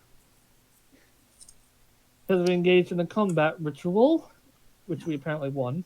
I thought you all looked like you'd been through a scrap, but I didn't want to say anything. Kyra's fine. Kyra's just sweated a little bit, and you're still muddy from the tumble down the hill too. So you do look like you've at least been through something. Kyra, Ellie looks a little fucked up. Well, Sahagin on our side has agreed to search the oceans while we keep them in the loop with things in the land and cover both bases. That we heard is that Ellie gave him her badge to let us know if they found the thing. And he pushed. That's what that was. Gotcha. I wouldn't recommend giving out your badge as a homing beacon to just anybody. All this is normally allowed, but if Yacy loses it, it's very hard to replace one of those, and without it, you can't really prove who you are or that you're even in the guild. So in the future, make sure that's okay before you do that. However, I don't know much about the Sharkmen myself, but I do know they're generally on the level. We will be more careful next time. Not to worry, but you may be needing it yourself sooner rather than later because you may have news for him. What? Oh? I may have found a lead or two myself. I know how it's been getting around. That was a big question of ours. Yeah, Spoke with some of the friends out there in the streets of the girl that was taken. Her mother as well. Poor thing. It's a goblin family, a lot of kids. This is one of their older ones. But she was playing with friends and just vanished when she ran around a corner to get a ball. But one of her friends noticed something. The manhole was slightly up. Oh, so they're going through sewers. That doesn't explain how they penetrated into the deep in the forest. Yeah, that one was probably just a trek on their part. There was 2 of them. And there's the There's third. now only one. Sahagin confirmed that. Yes. They said there was one left, but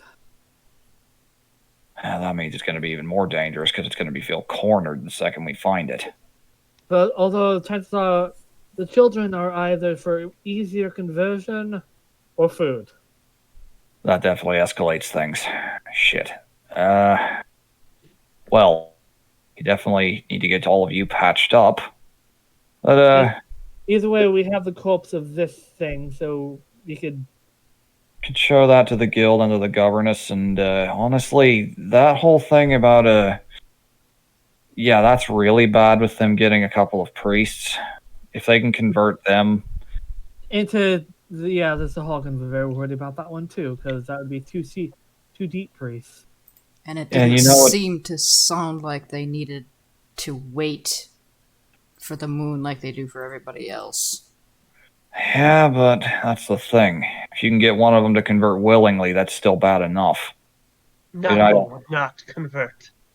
I believe you, I really do. You'd be surprised what torture makes a person do. Go. I pray that's not the case.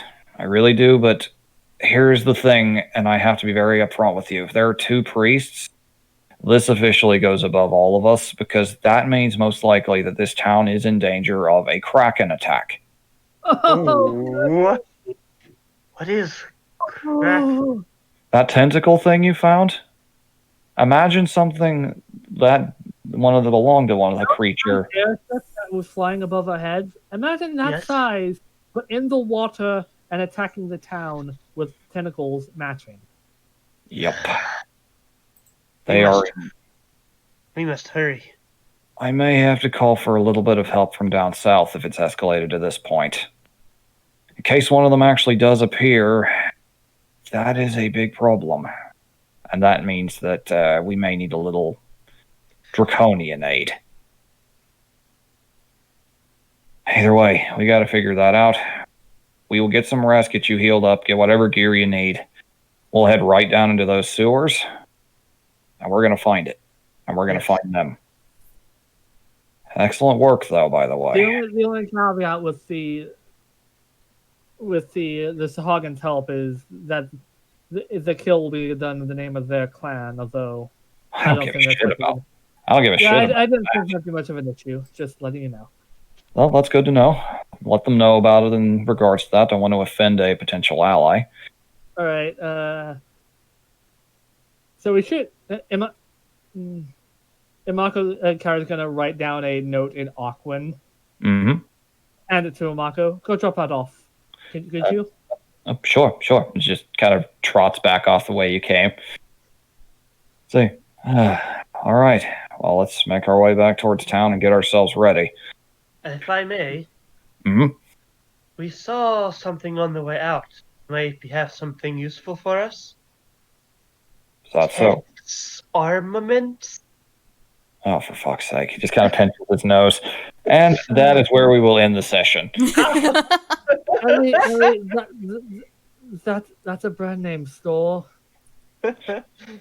Don't let capitalism fool you. Those Schmamuels armories are fucking everywhere. Okay, well, very good developments, and congrats. You guys fought a Sahagin Baron to a standstill.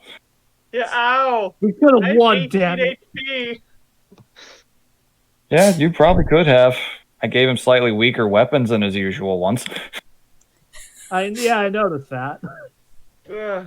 He wasn't fighting to kill. It Yeah, wasn't fight yeah. for fun, but he was still hitting just as hard as he normally does. He was going a little easy on us. Well, he wasn't trying to kill you. Yeah.